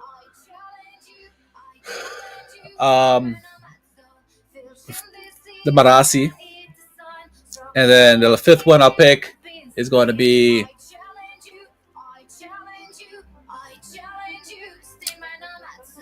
I say Udinese. Udinese. All right, those are my 5 stadiums. Let me know your 5 stadiums, what your thoughts, either in the chat or in the comments later when this video gets clipped. But that's an interesting take.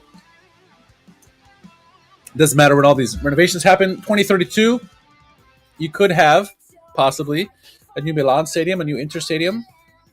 They could be in the mix, right? Depending how all that shakes out. There's other stadiums. You know, there's so many good stadiums for this to happen at. But it's a stadium that only needs 5 stadiums.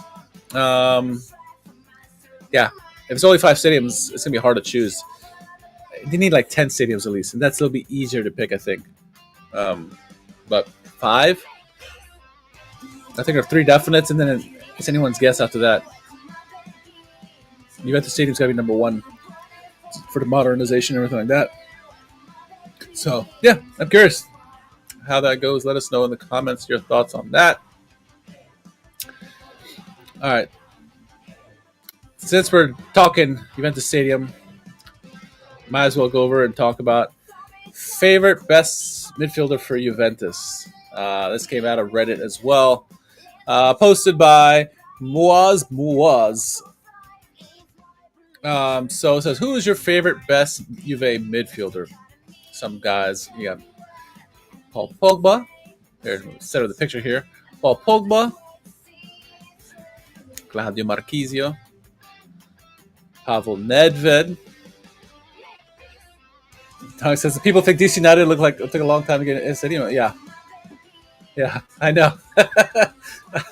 Yeah, I know that was me. Pavel Nedved, Andrea Pirlo, right? Rabiot, Edgar Davids, Miralem Pjanic, Zizou, Zinedine Zidane, Blas Matuidi, and Roberto Baggio. All right. 2 of these are not like the other. World class. World class. Not pretty good in his time. Pretty good in his time. World class. World class. World class. World class at Juventus. Who's your favorite and best midfielder for Juventus? Taking biases aside, this is hard. I mean, if you just look at the names on this list here, Paul Pogba was sensational when he was at Juventus. Marchisio was highly underrated. Such a good player for Juventus. Pavel Nedved won Ballon d'Or. Unbelievable what he's done on and off the pitch for the club.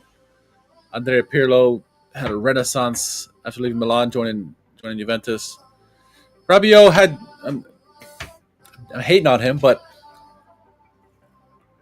during the World Cup year and after, he got in really good form and played really well for them. But is he on the level of some of these other guys already?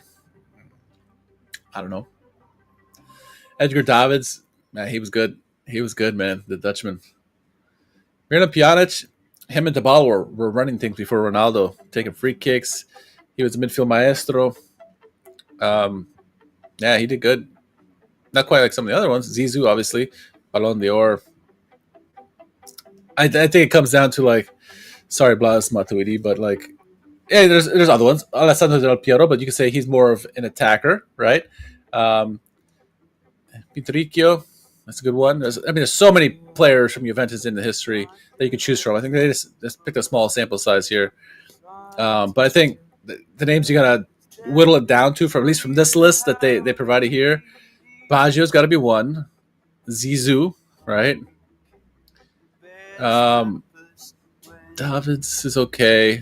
Pirlo, Pavel Nedved for sure. Marquise got up there just because he's been there for so long. He's so good. And Paul Pogba had sensational time there.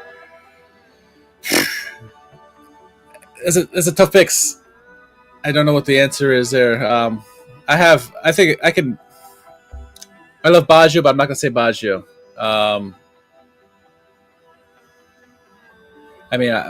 Even Edgar Davids had like an edge on him, and he was menacing. Guys were scared the shit out of him, and he was so good. Powerful shot. Takinardi is another one. Arturo Vidal, dude, he was a beast during the days. Tardelli, some other names they're left out of here, right? But I think for me, my pick, it's got to be Zizou, right? Pavel Nedved is 1B, Zizou is 1A, right? It's a Zizou. There's not many players I'm going to pick over Zizou. Not many players. There's not many players I'm going to pick over Zidane. But a very close one, to me, Pavel Nedved. He was great. He's great with Juventus. So yeah, 1A is Zidane. 1B is Pavel Nedved. Then I'll probably go Baggio, maybe third. I don't know. What I say in the chat, he says Del Piero is one of those guys who symbolizes Juventus for the core. He's been one of the best. Zidane, Baggio, Edgar Davids, Nedved, yeah. Pogba and Vidal also ran their legs for Pirlo, and the three were devastating. Yeah, that was the three together. If you talk about midfield trios and midfield units, you could argue and say that Pogba, Vidal, and Pirlo were the best, one of the best. Certainly in the last 20 years, 10 years, maybe 20 years. But they had guys like Camoranesi before too, and all kind of guys. I mean, Juventus has been midfielder rich. But yeah, great shot, Dominic, for that. And same thing with all the shots about Del Piero. But again, I think Del Piero wasn't obviously mentioned because he's obviously more of an attacker, right? I think if he was mentioned, that would be a tough pick for Juventini because he's such an icon for them, right? But you have these guys like Zidane and Nedved, who also were just so phenomenal for the team. But yeah, I'm gonna go Zidane, and I'm gonna go Pavel Nedved.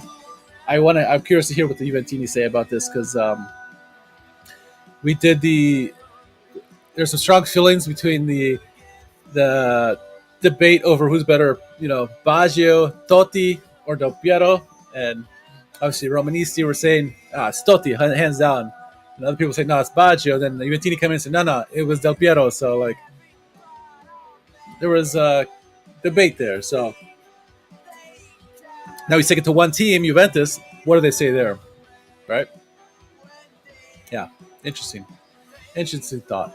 All right, let's talk about some bitterness. Let's start with Paul Lahm. Right? This article, these comments by him came before the game against Bayern Inter in the Champions League. And I'm sure he's eating his words now, but Paul Lahm, before the game, says, this is on, what is this on? The Guardian. On The Guardian. Shout out to Sid Lowe with The Guardian. Anyway, Italian teams cannot cope with modern football's intensity. They need a reboot, Philip Lahm says. 15 years on from Serie A sides winning the Champions League, Atletico Madrid are the blueprint for the return to the top. Okay. Says, I'm also a child of Italian football. My school was called AC Milan. The 4-0 win against Barcelona in the 1994 Champions League was a benchmark for my training, how a team attack and defend a goal together. What distances do we keep? Who's responsible for winning the ball? When our cross-field pass is forbidden, no other game shown more often than my Swedish instructor, Bjorn Anderson. This is coming from the word. Let's see where the comments go from Paul Lahm. Let's see. I want to get to the meat of the comments that he meant. You think I would have previewed this beforehand, huh? All right, so he says, you can see that in the outdated stadiums. I'm surprised about this. After all, we are talking about this country where the Colosseum is located. Italy will modernize its arenas for the 2032 Euros. There are plans to rebuild San Siro, once a Scala of football. That's good. Society needs sustainable and family-friendly places to meet and celebrate football as a cultural asset. But the crisis has one main sporting cause. On the pitch, there is a lack of initiative, commitment, athleticism. Italy spends a lot less than the 4 other top leagues in Spain, England, France, and Germany. France. The players run less. I read a statistic a few years ago that it said that the Bundesliga team with the lowest values ran more than the teams with the highest values in Serie A. Italy has not updated its operating system. It works too slowly. The problem is not new. I still remember how Mourinho substituted 2 strikers in their first leg against Barcelona in 2010 and 3 strikers in the second leg because they were getting cramps. In regulation time, not extra time. This lack of dynamicism has continued, and it leads to a quality problem. Where the opponent pressure is too low, no player develops his skills to be world class. That's why there's no Baggio, no Del Piero, no Cannavaro, Maldini, Baresi, Gattuso, Pirlo. Today's Italian teams remind me of Ferrari. Oh, God. Never talking about some F1. That has been throttled back from 200 horsepower with a half-full tank of fuel and runs out of fuel with 10 laps before the finish. All right. Strong words from Paul Lahm saying that Italy team is not I didn't even know he wrote for The Guardian, but hey, there he goes. But Paul Lahm, some strong words say that Italian teams cannot compete with modern football. I call bullshit. Listen, just a couple years ago, we had 3 teams in the 3 Italian teams in the Final 4 of Champions League. An Italian team in the final. Like, the money isn't there. Italian teams can't compete with money. But modern football? No, it's bullshit. Inter are as good as any team in the world right now. What they're doing. On their day, you know, Italian teams give teams trouble. I mean, I don't know if it was last year, but the year before, we had like 7 teams in the semifinals or quarterfinals of European tournaments. Like, don't give me that shit, Paul Lahm. Paul Lahm is just bitter that his team lost in 2006. So, I don't know. I don't buy this comment by Paul Lahm. And then, sure enough, one day later, Inter go out and beat his team, Bayern Munich, 2-1 in Munich. And I haven't heard from him since.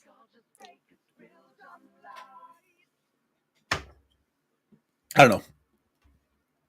Does Paul Lahm have a point? Sure, outdated stadiums. But it's a money thing. It's a money problem. That's my thoughts. What are your guys' thoughts?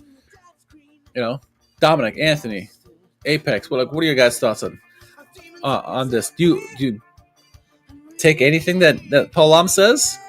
I love Paul Lahm. I love me Paul Lahm, one of the greats. But I think he needs a reboot. I think he can't compete with modern football. Yeah. Dominic says, this is an EPL game today. I heard the team needs bravery over tactics. LOL. Same ego mentality. Yeah. Serie A needs the money. That's what they need. When a promotion team from the championship to the EPL makes more money than the Serie A team, who wins the Champions League or wins a Scudetto, it's ludicrous, right? All the money's there. It's an English game. I don't buy it. I don't buy it by Paul Lam. But he's not the only one. He's not the only one who feels this way, right? We got bitter Barca fans who want something to happen as well, right? You got this bitter fan called Super User Jarvis. He says, please beat Inter. This, again, was also before the Champions League game.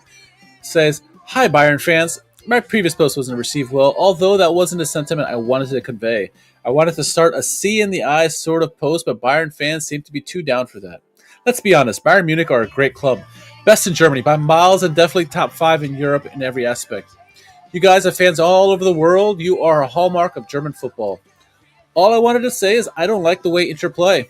They play very ugly football, like Mourinho, at Madrid, and I would rather have you guys in the semifinals and enjoy that matchup. So please beat Inter anyhow so we see beautiful football. I'd rather lose to Bayern Munich than ugly Inter. I'm a Barca fan, by the way. Mia San Mia. Yeah. I think Mr. Super User Jarvis is just more scared. All right? And I would be too. You look at Bayern, who's a good team, but there's so many question marks in Bayern. They're not the same Bayern team. They give up a lot of goals. They don't have the same.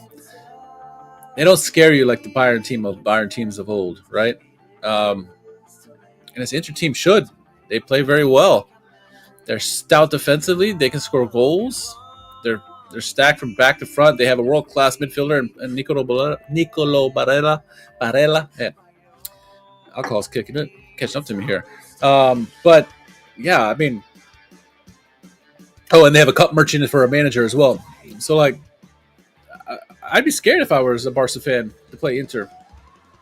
I think it's safe to say that they're going to move on after beating Dortmund 4-0, right?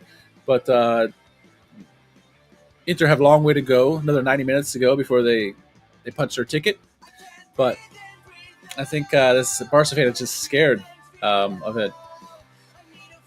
Dominic says, Serie A marketing broadcast strategy is what we need to evolve. Yes. And change out the old heads at the top of the IFGC, man.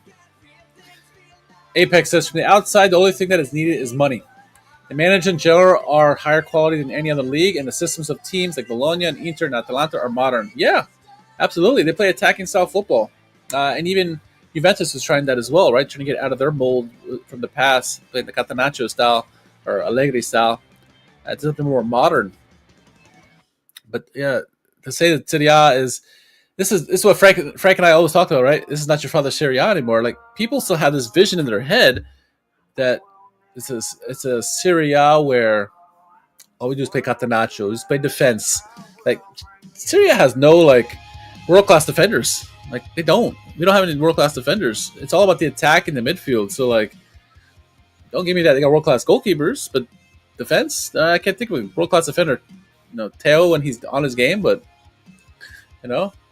so don't give me that. Serie A is totally modern, especially with like Apex said, with some of the modern teams like Bologna, Inter, and Atalanta. Anthony says, I see it more as a money problem with Serie A today. Development is not as much of a problem as lack of investment. Italy has some of the best managers in the world. Yeah, 100%. Apex says, Bastoni is world class for him. Okay, fair enough. That's the guy who I thought about in my head too when I said that. But yeah. I would say I would only counter Anthony here where you said that the development is not much of a problem as lack of development. I would agree with that, but that is an issue for Serie A as a whole, and Italians as a whole, Italian team as a whole, is that developing the youth players is not as good as it was. In Germany, in England, and other places, their youngsters go and play in other leagues or other divisions, get some quality time against good opponents, and build their skill that way, or they get immersed into the starting 11 somehow, or on the pitch somehow. Italy, we don't see that. It seems like there's less Italian players. That happens with money, but the development of these youth players is now not there. It's missing. Some teams, like Milan with their Futuro team, they're trying. and Juve does the same thing. They're trying to develop their youth players through a system and get them some quality pitch time they deserve. But it's not enough people doing it. Roma does a fantastic job of that as well. But that's what's lacking for sure. But the money is the biggest thing. Money is lacking.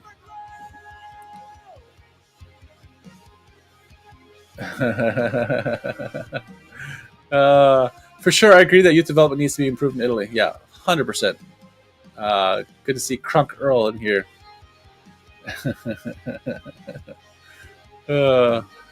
All right. What else do I got for Serie A? What else do I got? So many tabs open right now. Oh, yeah. Team of the Week winners, right? So Serie A every week has players that make Team of the Week. You got to start 11, right? Who's had the most this year? Some of the names may surprise you. Some of them may not, right? Some of them get a lot of slack. And then should they or should not they? No. Okay, this comes from SofaScore, so take this with a grain of salt. But coming up, number 5, Ademola Lookman. 6 appearances in the Team of the Week. I don't think anyone would be surprised there. Dominic says, is the idea of youth teams in City C really doing it, or would they be better developed on loan? That's a really good question. Put them on loan with teams that are even better than City C teams, right? City B, City A. I'm with that. All right, coming at number 4, Tiani Reinders, 6 appearances. I don't think anybody's really surprised about that. He's been a revelation for Milan this year. Ademola Lookman's continued his strong season, so not surprised he's in there. Top 3, though? I think 2 to 3 are surprising. Coming at number 3, Vanja Milinkovic-Savic, the Torino goalkeeper. Very underrated in my opinion. I think he's a really good goalkeeper. He's not as consistent as he could be, but when he's on, he's on. He faces a million shots a game. He's got really good quality, good size, good reactions. 6 appearances in the Team of the Week. Number 1 goalkeeper. That's crazy, isn't it? I did not expect it. Raise your hand if you had that on your bingo card. Vanja Milinkovic-Savic, one of the most Team of the Week appearances. Anthony says, I think Pulisic has to be one of the Team of the Weeks as well. Probably was, but he's not in the top 5. The winner from Milan was Tiani Reinders. All right, number 2, from Atalanta again, Matteo Retegui. 7 appearances in the Team of the Week. Not too surprised. He's got a boatload of goals this year, right? Good story for him, coming out of nowhere, doing really well with Genoa. Gets the big move to Atalanta. Wasn't sure if that's going to work because they had their striker situation solved, it seemed. And he comes in and just continues to get boatloads of goals. A lot of times from the bench, not always as a starter. That's the crazy part. Milinkovic-Savic for sure a surprise. All right, number 1, and I think a guy probably gets a lot of flack this year, right? One of the most guys who's been yelled at, whether it's by his own team or just fan bases in general, because it seems like everyone says he's had a setback of a year compared to how he was previously. 7 appearances. Number 1, Giovanni Di Lorenzo.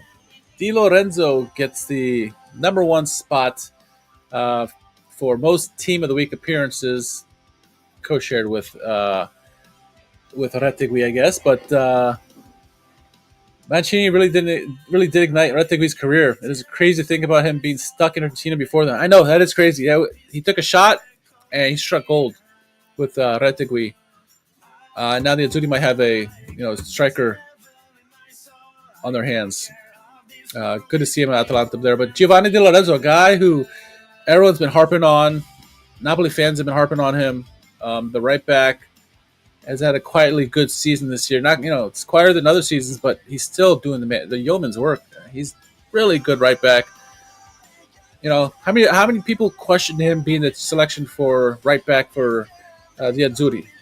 A lot of people this past year. So the fact that he continues to do the work, right? Consistent. I think when Frank and I did our team in the midseason, I think we both picked Di Lorenzo, or one of us certainly did. So, yeah, good for him. He needs to get the love for sure. Still a good player. Still, the captain of Napoli. One of the best defenders for the Azzurri. So, good to see him still getting the credit he deserves. And like Apex said, Mancini deserves some credit with pulling Retegui out of his hat from Argentina and getting him to the Azzurri. So, it's a good picture there, right? Ademo Lukman, not surprised there. Tiani Reiners, not surprised. Milinkovic-Savic, for sure, surprised. Retegui, not too surprised. And Di Lorenzo is surprising, I think, considering how we view him this year, at least how I view him. Maybe I'm the only one here who thinks he's having a down year, but SofaScore says he's not. So, good on him. Good on him. Good for Napoli. Good for the Azzurri. All right. I want to end Serie A with non-Serie A talk. This is going to be a team from Brazil, but it's going to be a French player that we all know about. And I'm talking about Dimitri Payet. This is just a what the fuck thing because I had to share it. I could not share this. So, the headline alone is just like, what the fuck? Right? So it says, Dimitri Payet forced lawyer mistress to drink her own urine and assaulted her. What the fuck? Gets better. Payet, 38, plays for Vasco da Gama in Rio de Janeiro and started a 7-month affair with Larissa after getting lonely. The Frenchman, who left his wife of almost 20 years, Ludivine, and their 4 children back in his homeland of France, is yet to comment on the allegations. He demanded proof of love from the lawyer, this is her words, saying, which consisted of humiliation. She recorded videos in which she drank her urine, she drank her own urine, drank water from the toilet bowl, and licked the floor. The fuck? What? Drank her own urine.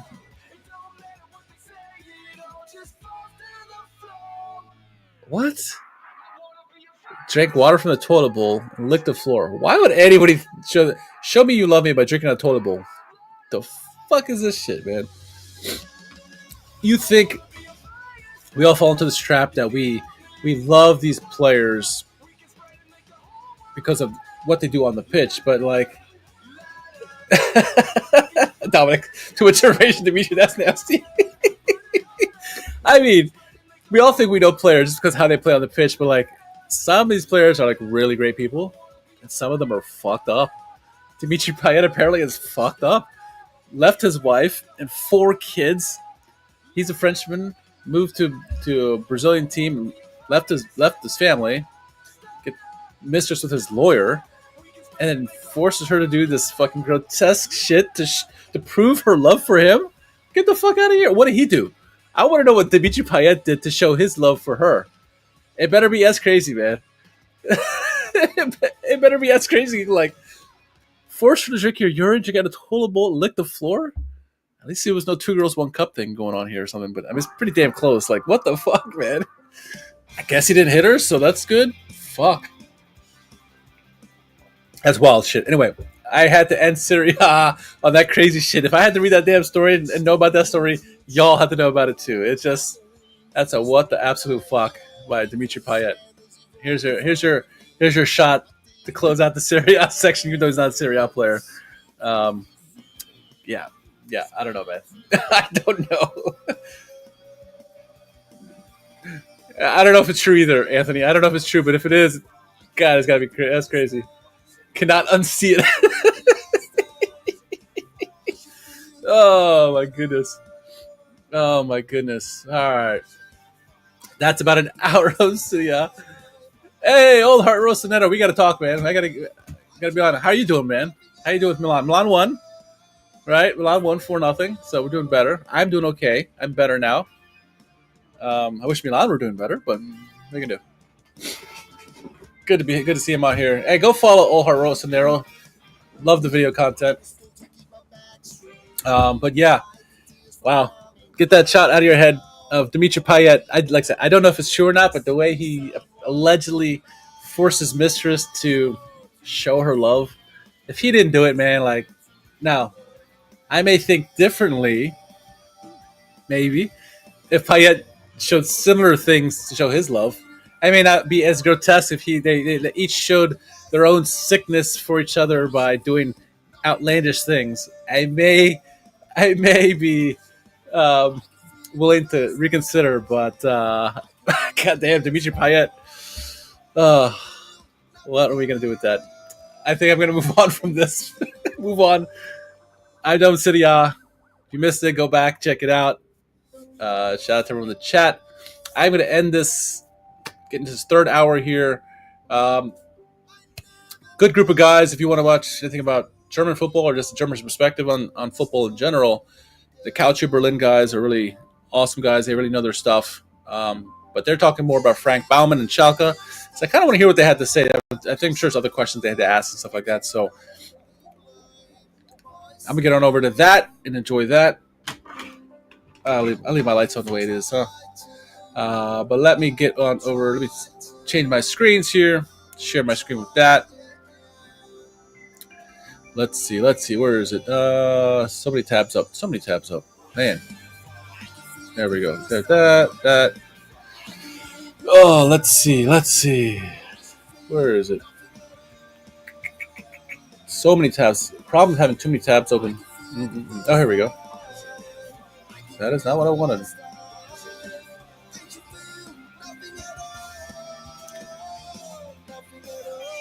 What is going on? I'm having issues right now. Dimitri Payet fucked me up so much that I can't figure out my shit right now. That's what's going on. Damn him, man. Here we go. No, yep, that's it. There we go. All right. Finally figured out my shit. Damn you, Dimitri Payet. Damn you. All right. So, CALCIOBERLIN. Go follow these guys. They're awesome. Subtitles are on for those who don't speak German. And away we go. Goddag og hjertelig velkommen til et nyt afsnit fra Calcio i dag med mig, Niklas. Sorry, ich dachte, ich rede mit meinem Sohn. Mache ich aber nicht. Der ist zu Hause. Ich bin hier im CALCIOBERLIN Studio und ich spreche Deutsch mit euch, wie unser Busfahrer damals meinte. Grüße an Norbert. Und ja, viele gute Fragen wurden eingereicht von diversesten Leuten, die ihre Omi lieben. Dafür vielen Dank an der Stelle auf jeden Fall. Und ich möchte gar nicht viel rumplänkeln, ehrlich gesagt. Ich würde am liebsten einfach direkt reingehen, denn ich finde, ihr habt sehr viele coole Fragen gestellt. Und die erste kommt von Prinz Riese 10. Gute Niklas, die Calcio-Community und ganz X haben mit dir die Frage diskutiert, Woltemade oder Demirovic. Wer gehört neben Dennis Undav? Jetzt kristallisiert sich so langsam eine erfolgreiche Doppelspitze ohne Undav heraus. Ergänzen sich Demirovic und Woltemade einfach besser oder ist es aktuell nur ein Hoch? Beste Grüße aus dem Venedig Westfalens. Das klingt sehr, sehr spektakulär. Ich habe wirklich gar keine Vorstellung, was das sein könnte. Es gibt ja tatsächlich außerhalb von Berlin einen Ort, ich glaube Rialto, den man auch Neu-Venedig nennt, wo auch so ein Kanalsystem vorherrscht. Aber dass es sowas auch in Westfalen gibt, das ist für mich völlig neu. Aber nun, zu deiner sehr guten Frage. Undav, Demirovic, Woltemade. Also, der VfB hatte in der Vorsaison eine absolute Luxussituation auf einen Doppelsturm zugreifen zu können, der ja, ich würde sagen, ganz grob gesprochen, nur die zwei wesentlichen Aspekte des Stürmerspiels beherrscht haben, nämlich das Spiel außerhalb des Strafraums. Wait, am I the little drinking tonight? I got some beer going on. I had some beer. Finished it. Who's drinking anything tonight? Anything good? Dazu zählt für mich vor allem eben mit dem Rücken zum Tor arbeiten, ins Kombinationsspiel eingebunden werden, sich anspielbar machen. You guys got in the derby de la Capitale tomorrow, huh? Roma or Lazio? Und auf beide drauf gehabt, aber eben auch das Spiel im Strafraum. Ja, sich Platz kreieren können für eine Abschlusssituation, Timing haben abseits des Balles, Abschlussqualität. Das war alles bei beiden in Hülle und Fülle vorhanden in der Vorsaison und dann haben sie Geraerts eben verloren. Und Geraerts hat, glaube ich, vor allem in einem körperlichen Bereich in der Luft, dann vor allem bei hohen Bällen doch mehr geschultert, als man vielleicht erwartet hat. Und man hat am Anfang gesehen, dass diese Kombination aus Undav und Demirovic zwar, also hier und da Tore produziert hat, vor allem von Demirovic, dessen Trefferquote ja wirklich über jeden Zweifel erhaben ist. Und da kommen wir auch gleich nochmal zu. Aber die im Zusammenspiel nicht ganz so gut funktioniert haben und dass das VfB-Spiel so ein bisschen... So again, all these questions here, I'm gonna skip ahead and find where he's talking about what I want to hear about. But let's see. Dominic says, agreed. Roma, what beer are you drinking? I am drinking a Maryland beer here in Maryland, USA. Beer Farm Brookville. Pilsner. It's a picture of a pig. It's good Pilsner. Good Pilsner. Apex says, I'm not convinced either with Dybala's injury and Lazio out of form. Anthony says, I think Roma will take it by a score 2-1. Yeah, I think most people are picking Roma, I think. Huh? Except for Laziale, I guess.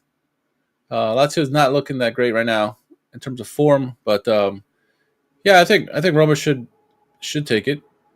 That being said, they're probably going to be they're probably going to blow it somehow because I'm picking them. No, they're going to have this one.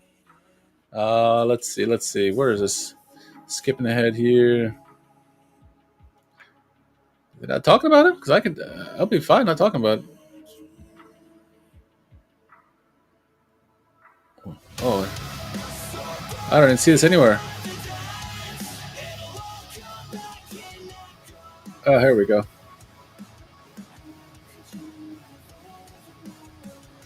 All right, I finally found what I was looking for here.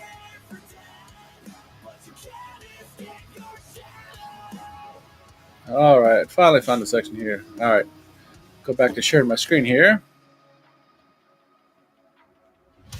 Es gab, hieß from Serbia, he'll fucking murder, ja. Und da war der Name auf jeden Fall, oder da war der Gesang auf jeden Fall Programm.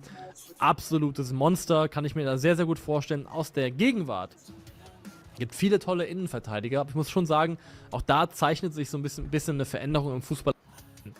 Here we go. Ja. Dresden, ne? Sage ich mal ganz provokant. Zu deiner Frage, Frank Baumann. Also, Frank Baumanns Vita bei Werder ist bekannt, als Spielerlegende, absolute gewesen. Hat dann bei Werder einen langen Weg im Management hinter sich gebracht. Der war von Anfang 2010 bis Ende 2011 Assistent der Geschäftsleitung, hat so ein bisschen da sich seine Sporen verdient, war danach Leiter der Scouting-Abteilung, ist danach sportlicher Leiter und Direktor Profifußball sowie Scout geworden.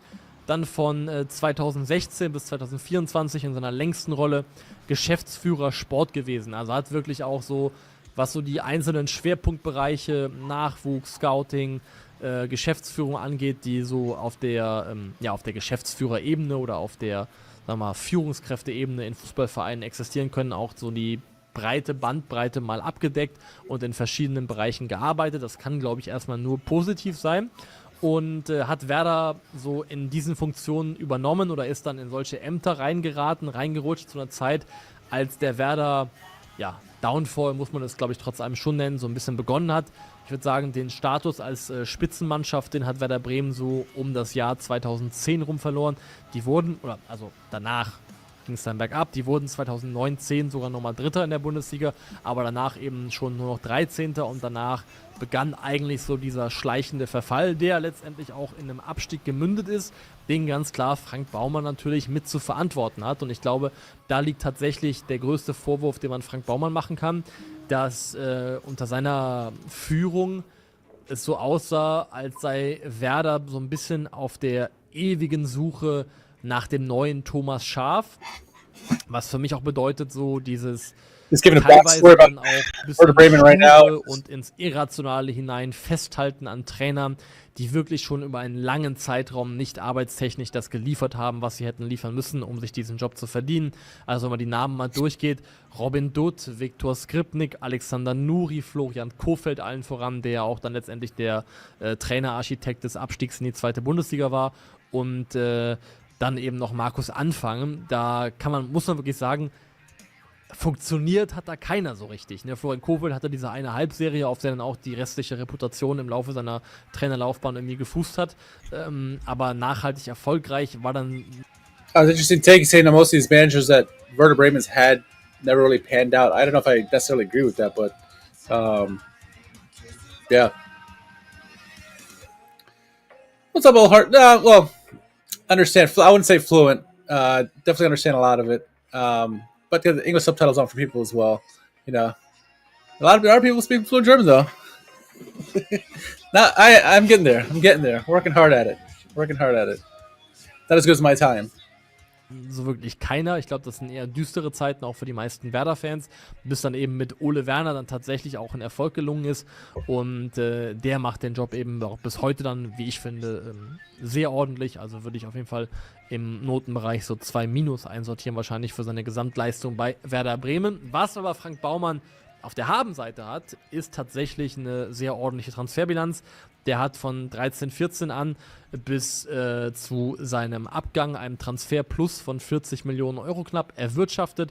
Da reden wir über Transfers wie Sokrates, Kevin De Bruyne, Nils Petersen, Theodor Gebrselassie, der ja auch eine absolute Vereinslegende geworden ist, Yannick Westergaard, Max Kruse, Serge Gnabry war in Bremen, Niklas Moisander, Thomas Delaney, Ludwig Augustinsson, Pavlenka, Rashica, Füllkrug, Mitchell Weiser, jetzt in näherer Vergangenheit auch Jens Day. Das sind alles Namen, die bei Werder dann schon auch durchaus funktioniert haben. Und es gibt natürlich auch immer Transferflops 100%, die müsste man fairerweise eigentlich auch nennen, aber ich finde schon, dass das ein Portfolio ist an Transfers, das sich durchaus sehen lassen kann, zumal die ja auch dann sehr häufig profitabel verkauft wurden. Niklas Füllkrug, 17,5 Millionen zum BVB, Ilya Gruev nochmal 6,5 Millionen von Leeds United bekommen.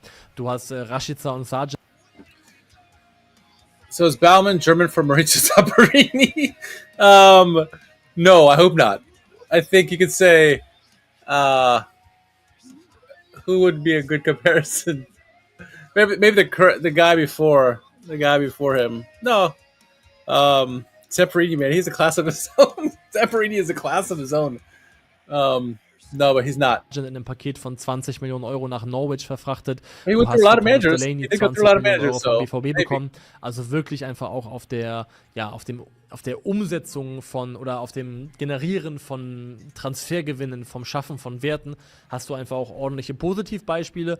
Ich glaube, Frank Baumann hat für mich eine natürliche Ruhe, die er ausstrahlt, die, glaube ich, gut als Gegenpol sein könnte in dem eher aufgeregteren Schalker Umfeld. Da, glaube ich, könnte er so ein bisschen als Kontrastprogramm ganz gut reinpassen. Ich sage nicht, dass er in diese Fußstapfen gehört und ich glaube auch, das wäre vermessen, das zu behaupten, auch weil der eine als Trainer kam und er eben jetzt als Sportvorstand. Aber so ein bisschen auch wie Ralf Rangnick irgendwo auch eigentlich ein sehr krasser Kontrast und Gegenpol zu dem war, wofür Schalke 04 stand, aber vielleicht gerade deswegen so gut zu diesem Verein gepasst hat. Und ich glaube... Interesting comparison to Ralf Rangnick, saying how Rangnick was a stark contrast to Schalke, much like Frank Baumann is. That's why Ralf Rangnick was such a good fit for Schalke back then, considering the time that it was. And now Baumann in this situation as well, so...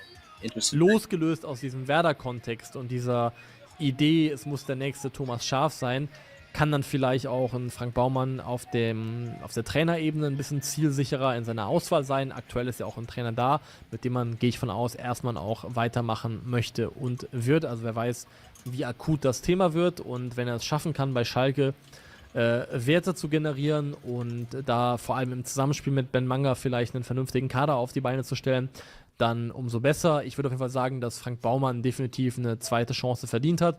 Bei einem Verein, der sehr groß ist, der aber eben auch nur aktuell ein Zweitligist ist. Also ich finde eigentlich, dass es ein ganz ordentliches Match ist und ich kann die Skepsis verstehen, falls es sie breitflächiger geben sollte. Aber ich finde, die faire Chance hat er sich verdient und es gibt auf jeden Fall positive Aspekte, die man rund um die Personalie Frank Baumann herausarbeiten kann. So, letzte Frage für heute ist eine FIFA-Frage. Also eben war es ja schon. Okay, that was it from CALCIOBERLIN. It wasn't as much as I'd hoped. Why am I not in the screen right now? Man, I am tired. Tired. Wasn't as long as I had hoped it was going to be with CALCIOBERLIN. It just answered some questions on Frank Baumann. A little bit clickbait by them. Knew they'd catch us like that. But it basically saying what everybody else is saying, what we've been saying. It's like, he's a calm figure. Yeah, he's gone through a lot of managers, possibly Maurizio Zapparini, right? Like, gone through a lot of managers, but like Bremen was struggling for a long time. CALCIOBERLIN's take is that none of the managers really worked out. I think Florian Kohfeldt worked out, Nuri worked out, Anfang worked out, I thought. So, yeah. I think it's hard. I mean, that Palermo example is a good one because, like, similarly, they didn't spend as much money. But I mean, like Zamperini, man, he went through managers like people change their socks. Like every week would change. I mean, like, one year he had like what seven managers, right? Before they got relegated. Zamperini he's on another level, man. He's on another level. But I'm excited about this Baumann hiring. Nothing new. I did like to take about Ranjik, but yeah, I mean, what are you gonna do? But yeah, that's it from that. And I am tired. It's midnight here in the East Coast of the United States, Washington D.C. For those cycling fans, there's gonna be some cycling on tomorrow morning, Paris-Roubaix, but some games on tomorrow. Looking forward to that. Certainly the two games, right? Obviously, Derby della Capitale, and then Bologna-Atalanta. That should be a barn burner there. So, curious. All right, I'm out of here.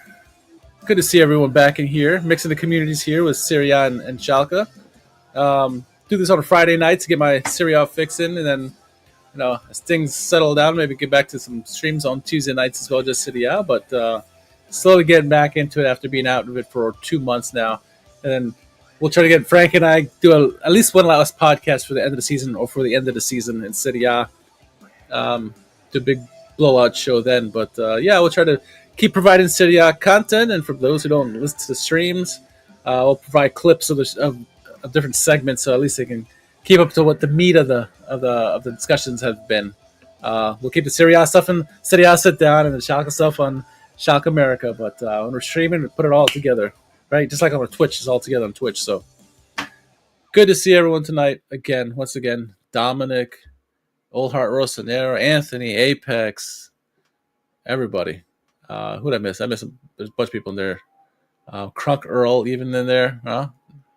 So shout out to everyone.